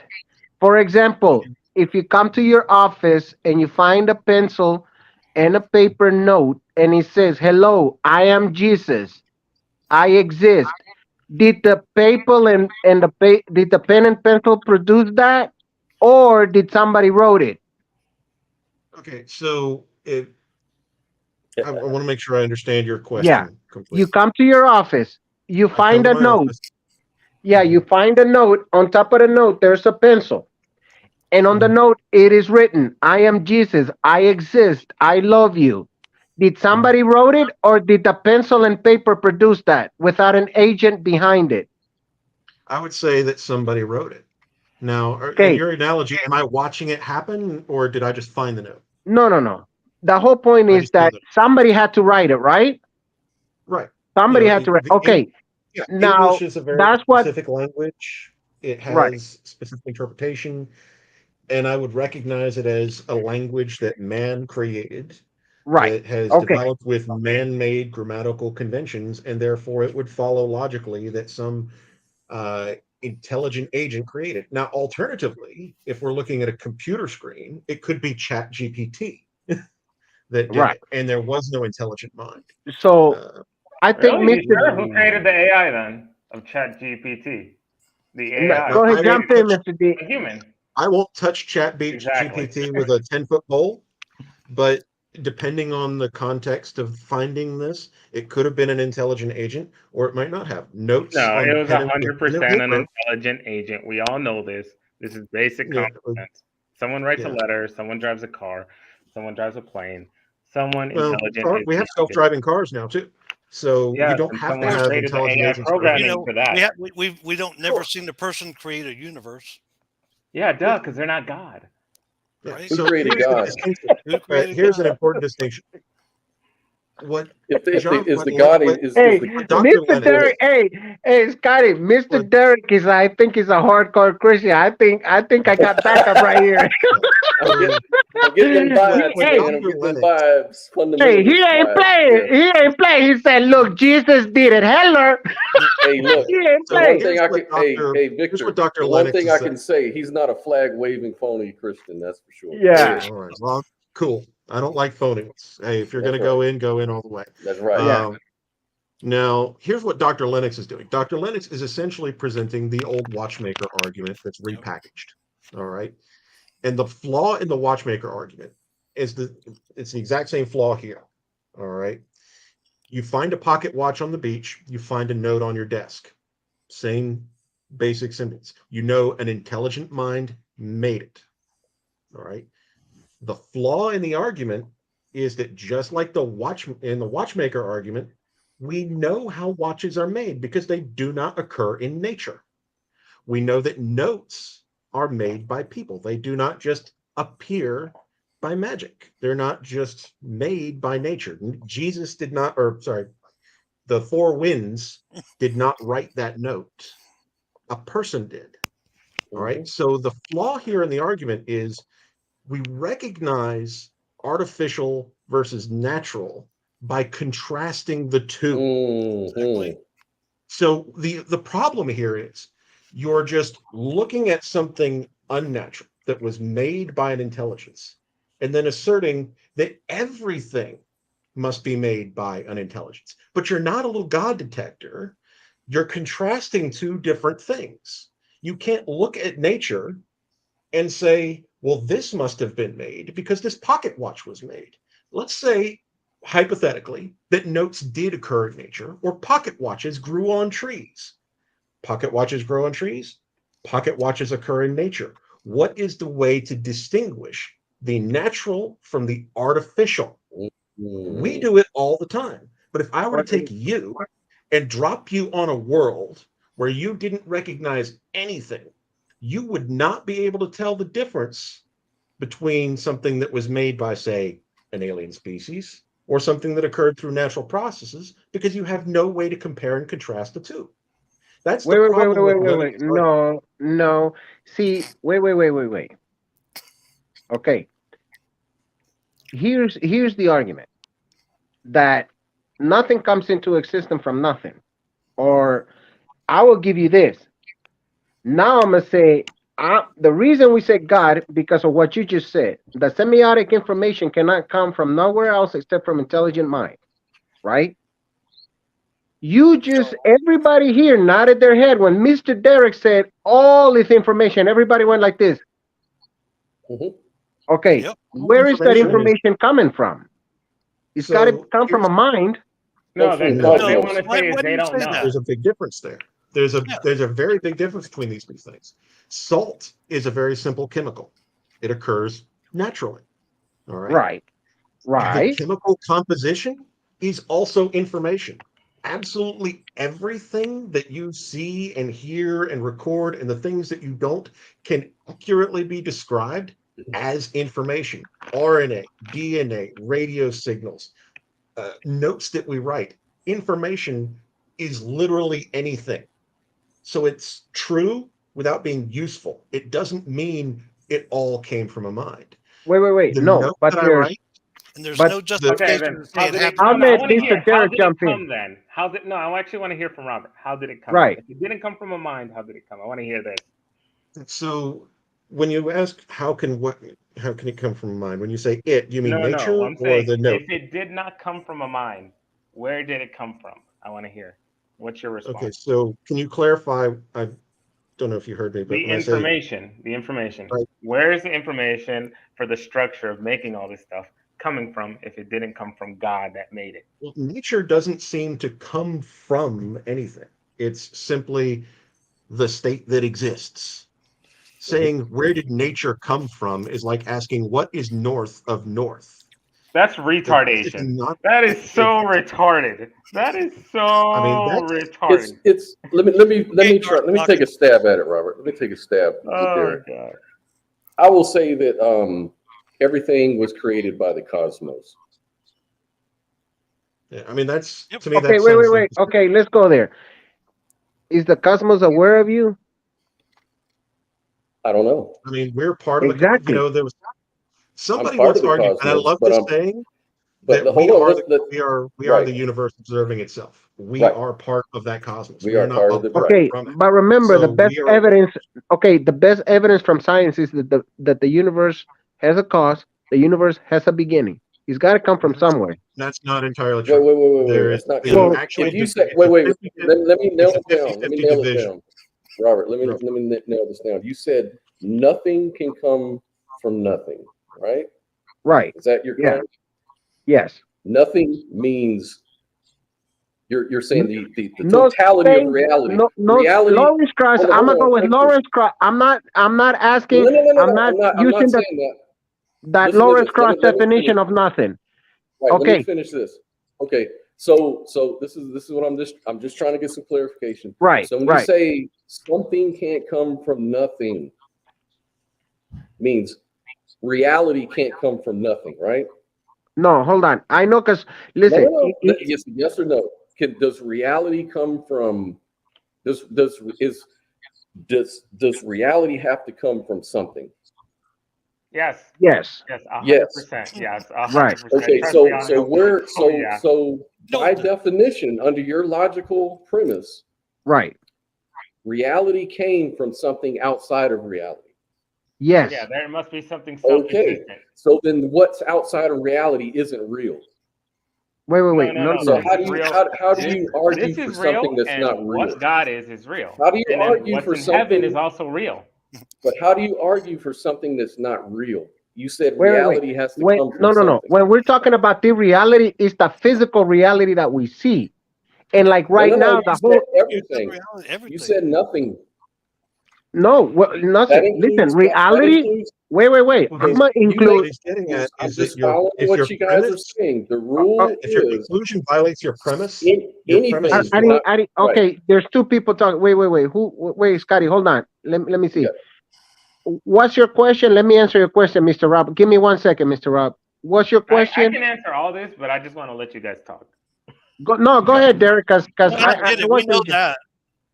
Huh? No, Like because God did it. That's his answer. it's so dumb to say that the reality we live in, the glass casing that we live in right now, is just Straw man. random, and Straw that it man. just came from nothing. I don't think anyone's ever Straw said man. it's That's random. not what I meant by That reality. either you When don't I know where when I or say that it always reality, existed, or that reality is that's everything. an assumption that you can't even prove yourself. You're just assuming it exists. Always. No, I'm asking a question. I'm Practical asking, does necessity. reality, meaning not just our bubble of reality, not our observable reality, I'm saying the entirety of reality. Does the entirety of what is real, does it bootstrap itself or does it come from something outside of reality? Oh no, it comes from something outside from this reality. Yes, Okay, 100%. so what's The reason I outside know of this for a reality is fact by is because- definition the opposite of reality. It's not real. No, because God is above the dome. Our So is reality God reality? built Yeah. differently. Yeah, of course, God is. Is God 100% real? reality. So God is a subset of reality. No, he's 100% reality. Like not even joking, body and everything. Okay, so you're arguing for pantheism. Yeah, of course. There's a pantheon. Read the Bible.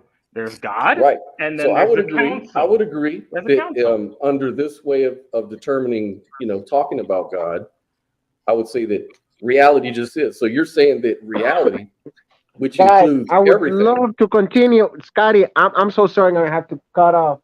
Family's Oh calling. man. Okay. Man, Okay, hey, brother. Rob, Yeah, Mr. Derek, Mr. B. I love you, Mr. B. B, same thing here, Mr. B. Where is consciousness at, man? Right here. This is it. Ain't nothing out there, buddy. I wish we We'll got do the Alright, New more of that Testament next before. I time. had Next time more we're doing the to- New All Testament. right. Hey, I All love right, this, Victor. man. Hey, I could go on forever. My family goes like, what about your kids? Okay, I love you guys, man. Thanks, man. All right, man. We'll Thanks, see you Victor. next time. Later, Victor. guy. Love you, buddy. All right. Mm. Okay. Mm. So go ahead, Derek. What were you saying about that? You were saying something about the reality of this Okay. place.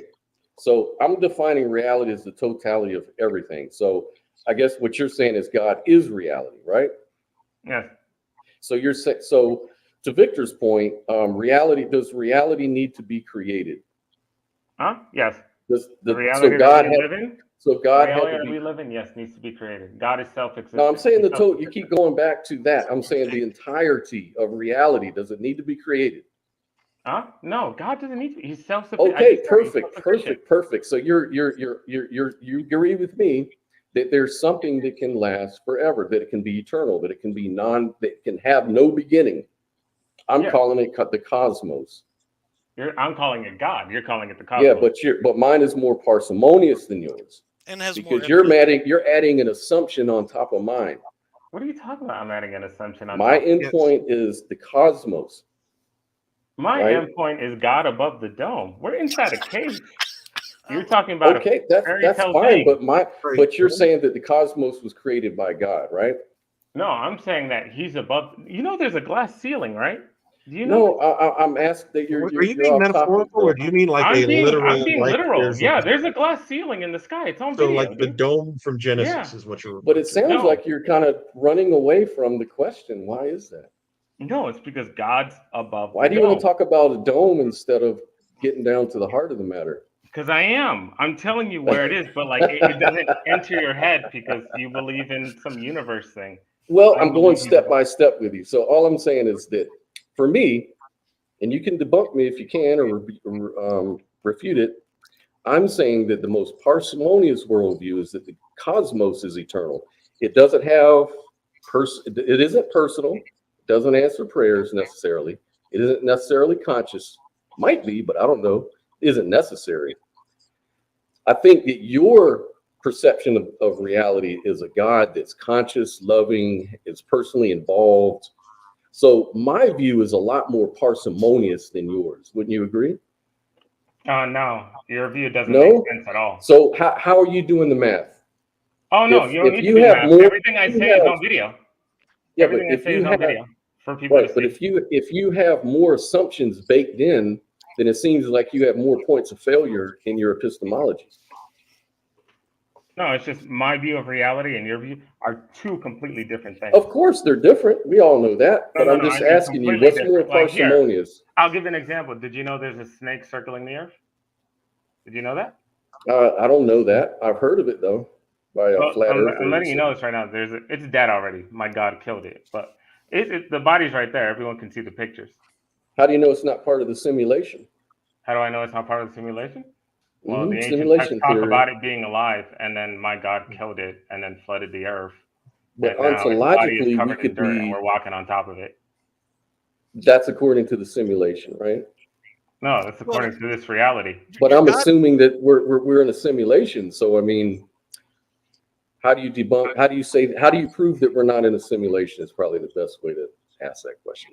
Oh, how do we prove that we're not in a simulation? This is real solipsism, basically.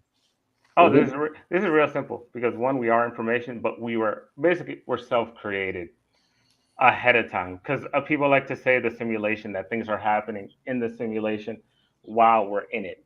I'm saying no, that it was pre-built, finished already, and now it's freaking destroyed and messed up. Maybe you were programmed right. Maybe your idea here is all part of the simulation.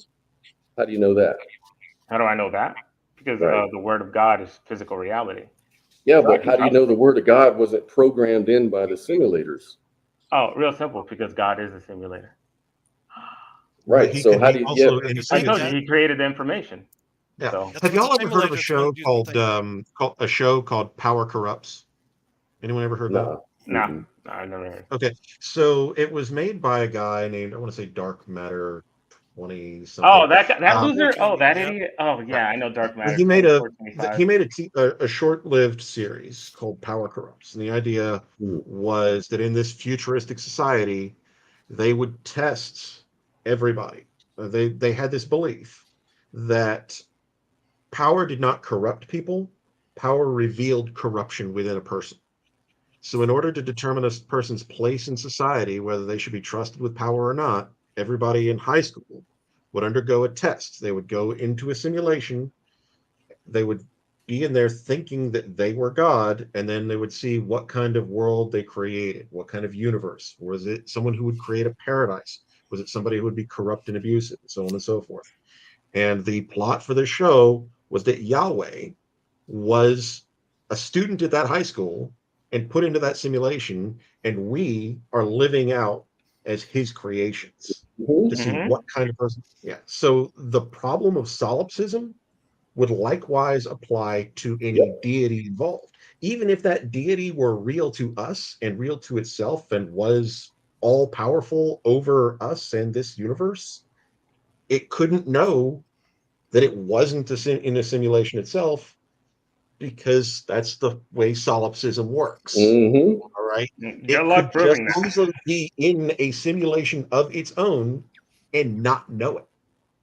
Mm-hmm. That's why they call it the hard problem of solipsism. It's unsolvable because you can always just add another layer to it. Yeah, And and no this is why matter what you know, this is why Dark Matter was you are stupid. Because I would well, watch this some of is, his videos, and he was just I've a not seen some of his retard. stuff. I liked the series because I thought the scripting was really good and I was curious about animation at the time. Some of his stuff is good, some of it's a little iffy. But that was an interesting series because I liked the way the characters themselves were written. I work as a freelance writer on the side. But that's the problem of solipsism in a nutshell, is that even a deity, if it did exist, would be subjected to this problem. There would never be a point where you could say, there's not something that I don't know. Right. That's solipsism in a nutshell. And that's why I hate discussions of solipsism. That's why I hate Well, yeah, the God you knows can always everything. be He a, knows every well, if option it that can does, happen. yeah, even if it were a god, it couldn't know what it did, that there wasn't something that it didn't know and was unaware of. No, That's he knows it. He's solipsism in a gonna nutshell. know. He's gonna know everything. He's gonna know every option. Not He if it doesn't still know it, it does wouldn't it. know it. No, he still does it anyway. That's right. That's the No, definition Yeah, of not does it. knowing. Like here, think about it. Okay, he made angels in the human race. Okay, God, Yahweh, made angels in the Okay, human race. maybe he's in a simulation. He's a high school student in No. another universe, and And he he thinks knows. he's a No, god. no. He knows for a fact that we Obviously, are not. He could. he We are couldn't not know that. perfect. He knows for a fact we're not perfect. That's how solipsism works, and that's why that brain in a vat argument is such a stupid waste of time. We're all stuck It's with the unfalsifiable. limited knowledge of what we've got. Like, we have no choice but to use our senses to work out reality and to make All we can testable argue for is what's valid. You know, what is valid and what Yeah, I know, but how much can you guys even prove of your own beliefs? I mean, you guys can't even prove So science. that's a good I'm not question, into it. You guys can't and even that really prove depends science. on who you talk to. So if you Right. guys It can't even depends prove on. science, why do you believe in it?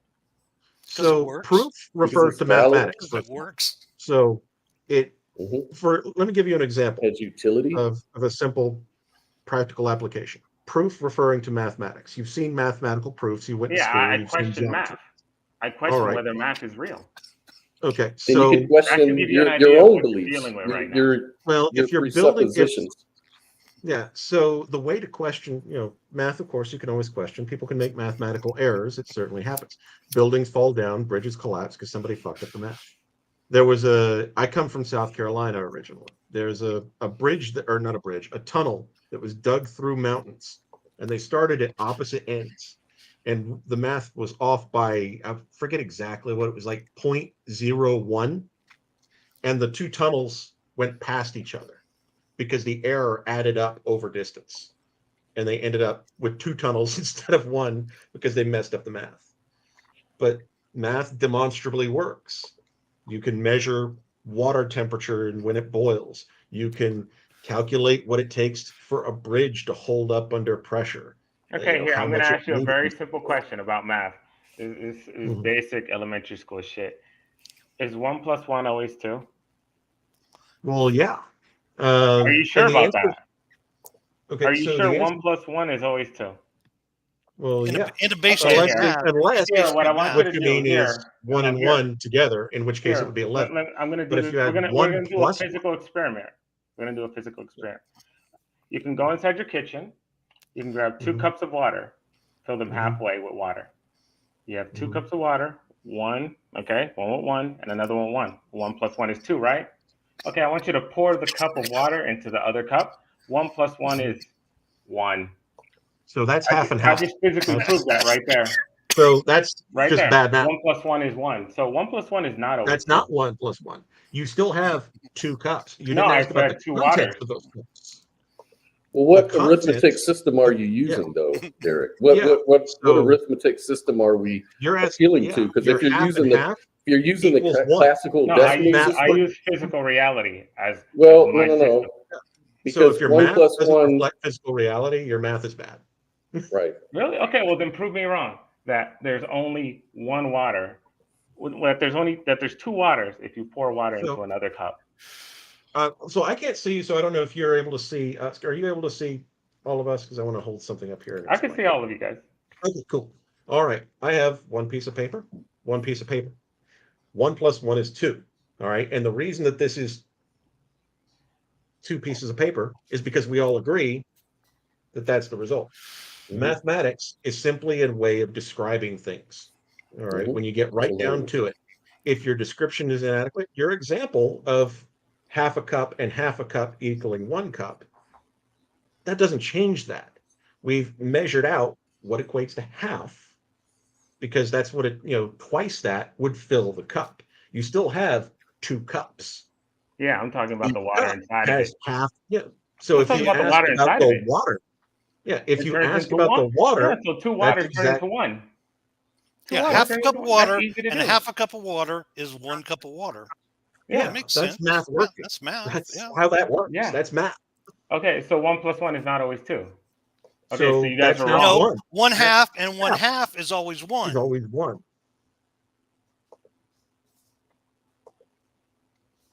Yeah, You have half 2 and waters half right there. will It equate doesn't to matter one. if it's a spoon, a drop, a pixel. Doesn't matter. You have 2 waters. You mix it together. 1 + 1 So is you what? don't. 1.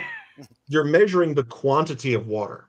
No, I'm measuring how if there's 2 or 1. That's what I'm measuring. I You're don't care the saying- quantity. The quantity means nothing That's to me. exactly what you're asking. When you say half a But cup and here, half here. a cup, Let me that's a ask you another quantity of water. question. Let me ask you another science question, since you guys All can't right. even prove 1 + 1 is 2. Here, I'm gonna ask you another science question. Okay, since you guys believe in science so much, I don't. In the Obviously. You're science using book it. that you guys believe in, okay, since you guys believe in science, the core of the Earth is said to be 4,000 miles. You can go on Google and look this up if you want. 4,000 miles down. You don't believe Longest, in science, but you believe in Google? Hold on no, one second. but look, look, you guys believe in science, not me, okay? I All mean, right. well, So the core how of do you the think Earth is all the stuff supposedly that you're using works? 4,000 miles down. Okay. The longest hole dug is 8 to 9 miles. Okay. Okay. How can you prove the core of the Earth exists if you only dug 8 to 9 miles? That's not even 1%. Why I mean, would I you don't know believe how in they the did core of that. the I'm not a Earth? geologist. Why? For what? I mean, I don't know. I'm not a geologist. That's not my Why area would you of believe it? scientific So expertise. discount the science and throw it away. So there's a couple of problems here. All right. In science, the most common and most important factor, generally speaking, outside of the theoretical stuff, like, that is well beyond anyone here's ability to discuss, is practical application. So when you're talking about geology, geologists make testable predictions. All right. And they apply those testable predictions in the real world. If their testable predictions fail, then their beliefs are inaccurate and wrong, and they fail. To give a good example of relatively recent history, have you ever heard of a guy named Jon Snow? And I don't mean the guy on Game of Thrones, although they did No, quote the no, stuff in him. no. Okay, so Jon Snow was the founder of epidemiology. Back in his time, they believed that cholera, I'm assuming you accept the existence of cholera, was believed to be brought by stinky air. It was the miasma theory. All right. And all these attempts at dealing with cholera were failing through the miasma theory. And the miasma stuff goes back to like Middle Ages. You've seen those weird masks that doctors were wandering around wearing, the little bird beaks and whatnot. The reason they were Mhm. shaped like that was to protect them from bad smells. They would stuff herbs and other things up into the nostrils so that it would smell something else as a way of protecting themselves. It failed because miasma was wrong. They had a belief, they tried to apply that belief, and it failed. Jon Snow believed that cholera was waterborne. So the first thing he did was he went to an area where there was an outbreak around a water pump he believed was infected, and he broke the water pump so that nobody could use it. And the cholera infection, or the cholera epidemic in that area, ended. And then he started going around and gathering statistics and identifying where these outbreaks were and where the pumps were and where the problems lay. And one by one, he fixed essentially all of the problems that they had with cholera in the city of London. All right. That's why he's the founder of epidemiology. He used strictly statistics and investigation and questioning. The last case he solved, they couldn't explain it. It was so frustrating. There was this outbreak in an area, and it turned out after a lot of investigation that one family was tossing basically their excrement down into a hole that turned out to be connected to an old well that turned out a lot of people were drawing water from. And thus he was able to prove, using that colloquially, how cholera was spread. That was the end of the miasma theory and the birth of germ theory in its modern form. So what you're saying is dirty water made them sick. Oh my, oh my God, what a mystery. Nobody knew that until him. How could come on, they used to boil water and they used to have their own little filters. But they didn't know. They'll never get the water perfectly clean. Nobody knew what the problem was. Back at, all right, John It seems Snow like Derek is committed to not agree. Yeah. It seems like he's just committed to not agreeing with anything. John Snow lived in Victorian London. Mm-hmm. This was a time of great expansion. This was a time of heavy industrialization, and people were drawing their water from the River Thames. All right, which was also the primary dump for for sewage and everything else. And nobody knew that all these diseases were waterborne. Now, people did boil water and drink beer. They knew that if they drank beer, they were okay, but they didn't know why. They didn't know how these things work. That's why you won't find a lot of these things, and that's why it was such a mystery for so long. That's the birth of germ theory. It's the end of the miasma theory. That's science at work in practical applications. If John Snow were wrong, and disease was not waterborne, then his predictions wouldn't have come true, would they? Yeah. See, that's the difference between me and you. To you, that is science. To me, that's just physical reality. All right. So that's how science the difference. Works. To you, that is science. Right. To me, that's physical reality. Well, science is physical reality. Water's dirty. You drink it, you get sick. That's what science is. Food is dirty. You get science like studies. Science is knowledge, literally. No, science is a false religion. No, that's scientism. Science is a method. No, science is a false religion. There's a reason. There's a book. Science is about there's evidence. Books for everything. I write books. I even wrote a fake religion. There's a science book, right? Science is about evidence. So is everything in the science book true? Is everything in the science book true? What do you mean about true? The book. Well, you know how I say the Bible is true. What do you mean by true? I say, look, I'm saying this right now. The Bible is true 100%. Okay. Okay. So now, I'm telling you right now that science is a false religion, and that those books of science are completely and utterly false. And is there anything that would change your mind on that? Like, how do you think all of the technology around you is functioning? Is there anything? Is there any? Do you have any markers that would change your mind that the Bible is 100% true? Huh? Do you have any markers or any way to falsify the Bible? Any way to falsify, or any way? Yeah, like, are you committed to just saying the Bible is 100% true and there's nothing that will change your mind? Yes. Anything that'll change your mind on that? There's too much evidence at this point. But I mean, so are you saying that there's no way? I don't see anything. I don't. You don't see it. Do you want to see it? When it comes, Moses, the chariots under the ocean. You can go look them up. Okay. Okay, but I mean, just actually have looked those up, and that's bullshit. It's on Google. Go Google. Yeah, it's on Google. Of course. Google is made by science, though. No technology. Yeah, they use. Where do you think computers come from? Yeah. Do you think religious people made? Did religious people create computers, or did scientists create computers? Do you know where technology comes from? From science. No, it comes from the Watchers. No, it comes from science. No, it comes from the Watchers. This guy just trolling us. That's absurd. You don't know where we got our technology, do you? Like, do you know what www stands for? I presume that my presupposition. www stands for 666. Yeah, great. Okay, so when you're typing www.youtube.com, you're putting 666 youtube.com. www.google.com. Sounds like you're committed to just trust the trolling. He's committed to trolling. Yeah. Okay, have you ever read the Book of Enoch? Yeah, it was a short book, but a little bit of it. It tells you where we're getting our technology. Yeah, but I don't believe that. Which means but you believe it doesn't mean it's true. Yes, it is. They taught the human man. Because you believe something, that means it's absolutely true. Yeah, they taught the human men how to Yeah. take the metals of the earth and Okay. then build this technology. So It's what's not the point science. of even having a discussion with somebody who's just gonna not be I don't open to think other Because ideas? I want to see if you guys can prove your science. I want to I mean, see. what do I you like? We're not If all scientists, this stuff is We're not demonic, why are you comfortable using it?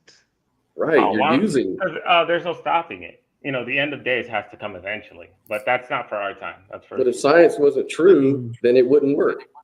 no. Yeah, You're talking I mean, about technology. Technology and science are two different things. Because I mean, it's No, science it's not. that false religious technology. technology. It's literally not. It's actually Yeah, it's actually where technology comes from is by doing the science. yeah, like No, technology I don't know where comes you're. from the Watchers.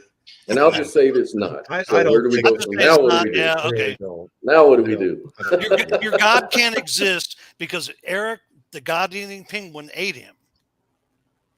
You know, there's a No dome. gods can exist. There's because Eric, Brian. the There's it's. God-eating penguin. I posted it right here. You can go watch the video. Eric's Okay. on There's a dome Google. above You the can earth. Google You have Eric, no the excuse. God-eating I penguin. mean, a Google him. dome He's above there. the earth. I mean, come on. Yeah, Yeah. it's on video. But guys, Why is this here dome go? in a I few left it minutes, right I'm gonna there. have to cut You the can click stream on it for short yourself. because my job called me up just a little while ago, and I gotta go to work. But Oh, do you? we'll cut it We're short pretty here in a much few done minutes. But y'all go ahead Oh no, I'm done here too. and wrap I up. want Yeah. to Good get, to well, meet I you, want to man. get one more chapter written before I go to bed anyway. So I mean, it's Okay. I don't know. To Look, me, man. to me, you guys, since you guys are all atheists, to me, you're all just going inside the snake to me. So I it's know. nothing. I'll just what? You're going inside the snake when you die. So to me, it's just another day. So Okay. I can't do anything about The it. way I see it, like Well, we're all yeah, I mean, food for the eagle in the end, man. yeah. I want to go. I want to go to the snake. No, you don't. Right? Yeah, I do. I'm Yeah. cray. So No, I you mean, don't. why ought I I'm not a not? big fan of. I don't dislike snakes, but I'm not a big fan of them. I mean, if I had a choice, I'd prefer Yeah. dragons and wolves or something. But snakes aren't so bad. No. Yeah. So let's start small. You would want to be would you want to be eaten by an anaconda shoved inside of its stomach? Would you? I can't say I would. That You seems wouldn't, That's very- right? a fallacy of Probably appeal be to a warm at first, which would be nice. because I don't want because we don't let's assume let's grant that we don't want to get eaten by snakes. How does that make it true that we're going to get eaten by snakes, by a giant Because snake? you know that It's on there's video, place- man. It's on the internet. It's on the internet. It's on Gotta be Google. true. Yeah, the body's right there. Everyone can see it. I can literally send you the videos Yeah, if you I've want seen to it. see it, whatever. I Whatever mean, it is. I don't know what you're. That's just NASA CGI, man. Mm. Okay. That's right. It was taken by NASA. Big NASA's trying to fool you, buddy. Yeah. Like, They want The you to think that problem dome's with- there so you can't self-refuting. see what they're really doing out there. That whole dome's a conspiracy thing made up by NASA. That's right. The video is on YouTube just to fool you. Yeah, I mean, it's just the whole idea that NASA is able to pull off these massive conspiracies, but can't keep stuff off of YouTube is just What are really. you talking about? What are you talking about? Why do you think they You've censored never heard YouTube? that? Why You've do you never think heard they of that? censored YouTube? It was because of us. I mean, it's still, if you're referencing YouTube, it's not well censored now, is it? Yes, it Yeah, is. people get paid for their streams and their Yeah, videos and stuff like we that, got right? shadow banned, right? Like tons of us got shadow banned. Some of Does us lost YouTube our do shadow accounts. bans, or do they just not do recommendations? Like, how does YouTube do that? No. You go Really? from thousands of All views these to different losing websites your do things account. differently. Two totally different things, and you didn't do anything wrong. Why? Because they Who? hate God. They hate God. It's that simple. That's it. That's always it, man. It's always Yeah, the I mean, answer. you guys hate God too. Just hate God. Like you guys I make don't- excuses I for your believe life. God is. you I know? believe God is the It's your own cosmos. fault. It's your own fault for your own I don't stuff. hate That's God. weird. You'd rather Like, blame if God. Well, I don't blame God because there's no God to blame. Really? You Nobody never can- But blame Derek, God in your life? you know, No. you know the Quran is the true word of God, and you know you're going to hell for worshiping a man as God. No, why would I It's blame in the God? book. That doesn't make any sense. They've got the Hold book on, do you right guys there, know why man. there's other religions on To the me, earth? like blaming God, when you say like blaming God, like why would I blame Osiris or Right. Thor or Jesus or Allah or Vishnu or Krishna or any other deity that you can imagine? I can't see any reason why I would blame a deity, any deity, or every deity. Now, hypothetically, just for the sake of argument, if there were a real God and I really did believe it existed, and I attributed to that deity unlimited power, infinite knowledge, absolute control, and that it was guiding every single event in the world in such a way as to bring about a certain end state, blaming God would just be assigning God accountability for the thing that I believe it has. But I don't do that because I don't believe there's a God to blame. Shit happens. It doesn't. Sometimes shit happens because people are stupid. Sometimes shit happens because people are evil.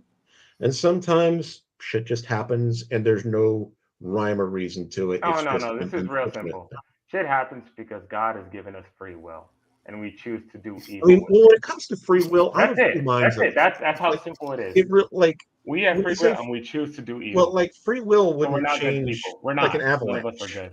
Like, Well, is God all knowing? Yeah. So God knows the future, every action he was going to take and we were going to take. No, he knows every possible action and He every. knows every possible that could action. possibly- So Yeah, he knows doesn't everything. have if that's all true, then possibly how could he have free will? How could we have free will? No, how could he have free will? If he's Oh. got foreknowledge of everything he's going to do, even if he changed his mind, he knew he was going to change his mind, Oh, so he no, really no, didn't no, no. change his mind. No. What I'm saying is that he has knowledge of every possibility. Now, whether he chooses to make that choice or not, that's up to him. he Well, has he would know knowledge of which every one he was gonna possibility. do. Does he know which What they possible hear? route He he's going knew- to take? He knew Does that he when he know- made the human race, they would Does he- eventually something would eventually mess up, and he's all like, I We're love ev- them, I love them, Is and I want them around let me ask anyway. you this. Let me ask you this for clarification. Mhm. Is every possibility going to actuate? Or is Huh? it only one? No, we don't know. We don't know how many. We're not. No, I God. mean, right. But do you think that God knows what reality is going to actuate, or is he kind of doesn't know? No, He God only creates knows it's reality. possible, God creates reality. right? So he only knows all the possibilities, but he doesn't know which possibility will actuate. No, he gives people free will, so he watches and he's No, like, that's okay, not the what question. choice are you going to make? Not That's Not the question. Not the question. I'm asking you a very simple question. If God knows everything, including all the possibilities of things that he's going to do, does he know which one he's going to do? Does he know? He knows what choices he wants to make, and he knows. Does he know what he Oh, wants so to he live doesn't and know. what he doesn't. So he doesn't know what he's going to do. He only knows what's possible. No, he knows what he wants to do. No, he knows what he wants to do, but doesn't know what he's going to do. Okay, No, gotcha. he chooses. So that That's you it. just It's just a self-refuted, choice. sir. You just self-refuted. No, it's a choice. He's not That's what omniscient. you're saying. He's God not doesn't have a omniscient, choice. sir. He doesn't know. No. Listen to You're saying yourself, God sir. doesn't have a choice. Are you Sir, retarded? if he No. knows, if he God only has knows a choice. what he He can wants decide to whether to do, do something or not. does he know all it what he's comes down going to. to do or not, sir? All Does he know what he wants to do, or does he know what he's going to do, or He both? won't do it. Well, I know what I want does to he- do, but I don't always know what I will do. What he's Right, does asking God is know? the difference between the want and will. That's You say right. God knows what he wants to do, but does he Mhm. know the actual will? The will, it's the same thing. No, Want and will no, are it's not the not. same thing, and you know it. Don't pretend you don't He's- know the difference he's between want and If backtracking. he will. wants something, okay, he will You willfully do it. contradicted yourself, sir. You If he wants self-refuted. something, he will willfully, unless he knows it's like, yeah, this probably isn't the You best self- option. you- Let you're me not dancing. do it. You're dancing. This is No, the he's allowed to problem with make, your because you guys think God is not allowed to make different choices. He's allowed to. No, but No, the but question we is, are allowed does he to make know? different Does he know what different choice he's going to make in the future? Of course, because he's the decision maker. He knows. Then he knows there's what he's no gonna free make. will. If he No, knows you're- what you're he's thinking- going to no, because do, you're thinking you just self-refuted. You No, said he you're only knows thinking possibilities he's in what he looking wants to into do. the future. No, But he now only you're has a plan for backtracking the and saying future. he knows He's what. not So which looking one is it? into it. That's the Which one difference. is it? You think he's looking into the future? No, he's planning for the future. He's not Oh, just like humans. yeah, humans plan for the future, right? So does humans know exactly what's going to happen in the future? 401k? No, we don't. We But does we God kinda know like what go he's going? random. Does God know everything that's going to happen in the God knows future? every option if we take depending on the choice. No, Meaning it's if you not the choose question. I didn't This is ask in you the about the Bible. options. I didn't ask you about the options. I asked you, do you think God knows exactly what he himself will do in the future? Yeah, of course he does. Okay, He's making the choice. then you There's no free self-refuted. There's no That's free not will. self-refuted. You think I'm Or- saying he's all right, looking in the or- future. I'm all saying he's making a so- choice. You're all over the Make- place. that's so You're all dumb. over the place now. You're No, off you're balance. removing the choice Man, from you were God doing and better you're with the putting it flat as a earth future stuff, thing. man. Derek, Hey guys, I gotta cut this short. Yeah, come on, we That's gotta This is a called good place to stupidity. stop Come it, on, I think. You're trying to take away God's yeah. free will. That's dumb. I gotta really head out, but dudes, it yeah, was if fun. God has perfect foreknowledge of exactly what he's going to do, then he's not actually making a choice. That's right. No, he is. All right, making a guys, choice. He makes Thanks. I gotta Thanks, cut Scott. this really Appreciate short, it. man. choices. Robert, good to Yeah, meet you, brother. man. Derek, take it All easy. right. You guys have a Yep. good All one. right, Derek, Robert, you guys be good. Thank All you right, so see you, much. man. All Y'all right, have a good brother. one. Yeah, Yep, you're you trying too. to remove choice from God.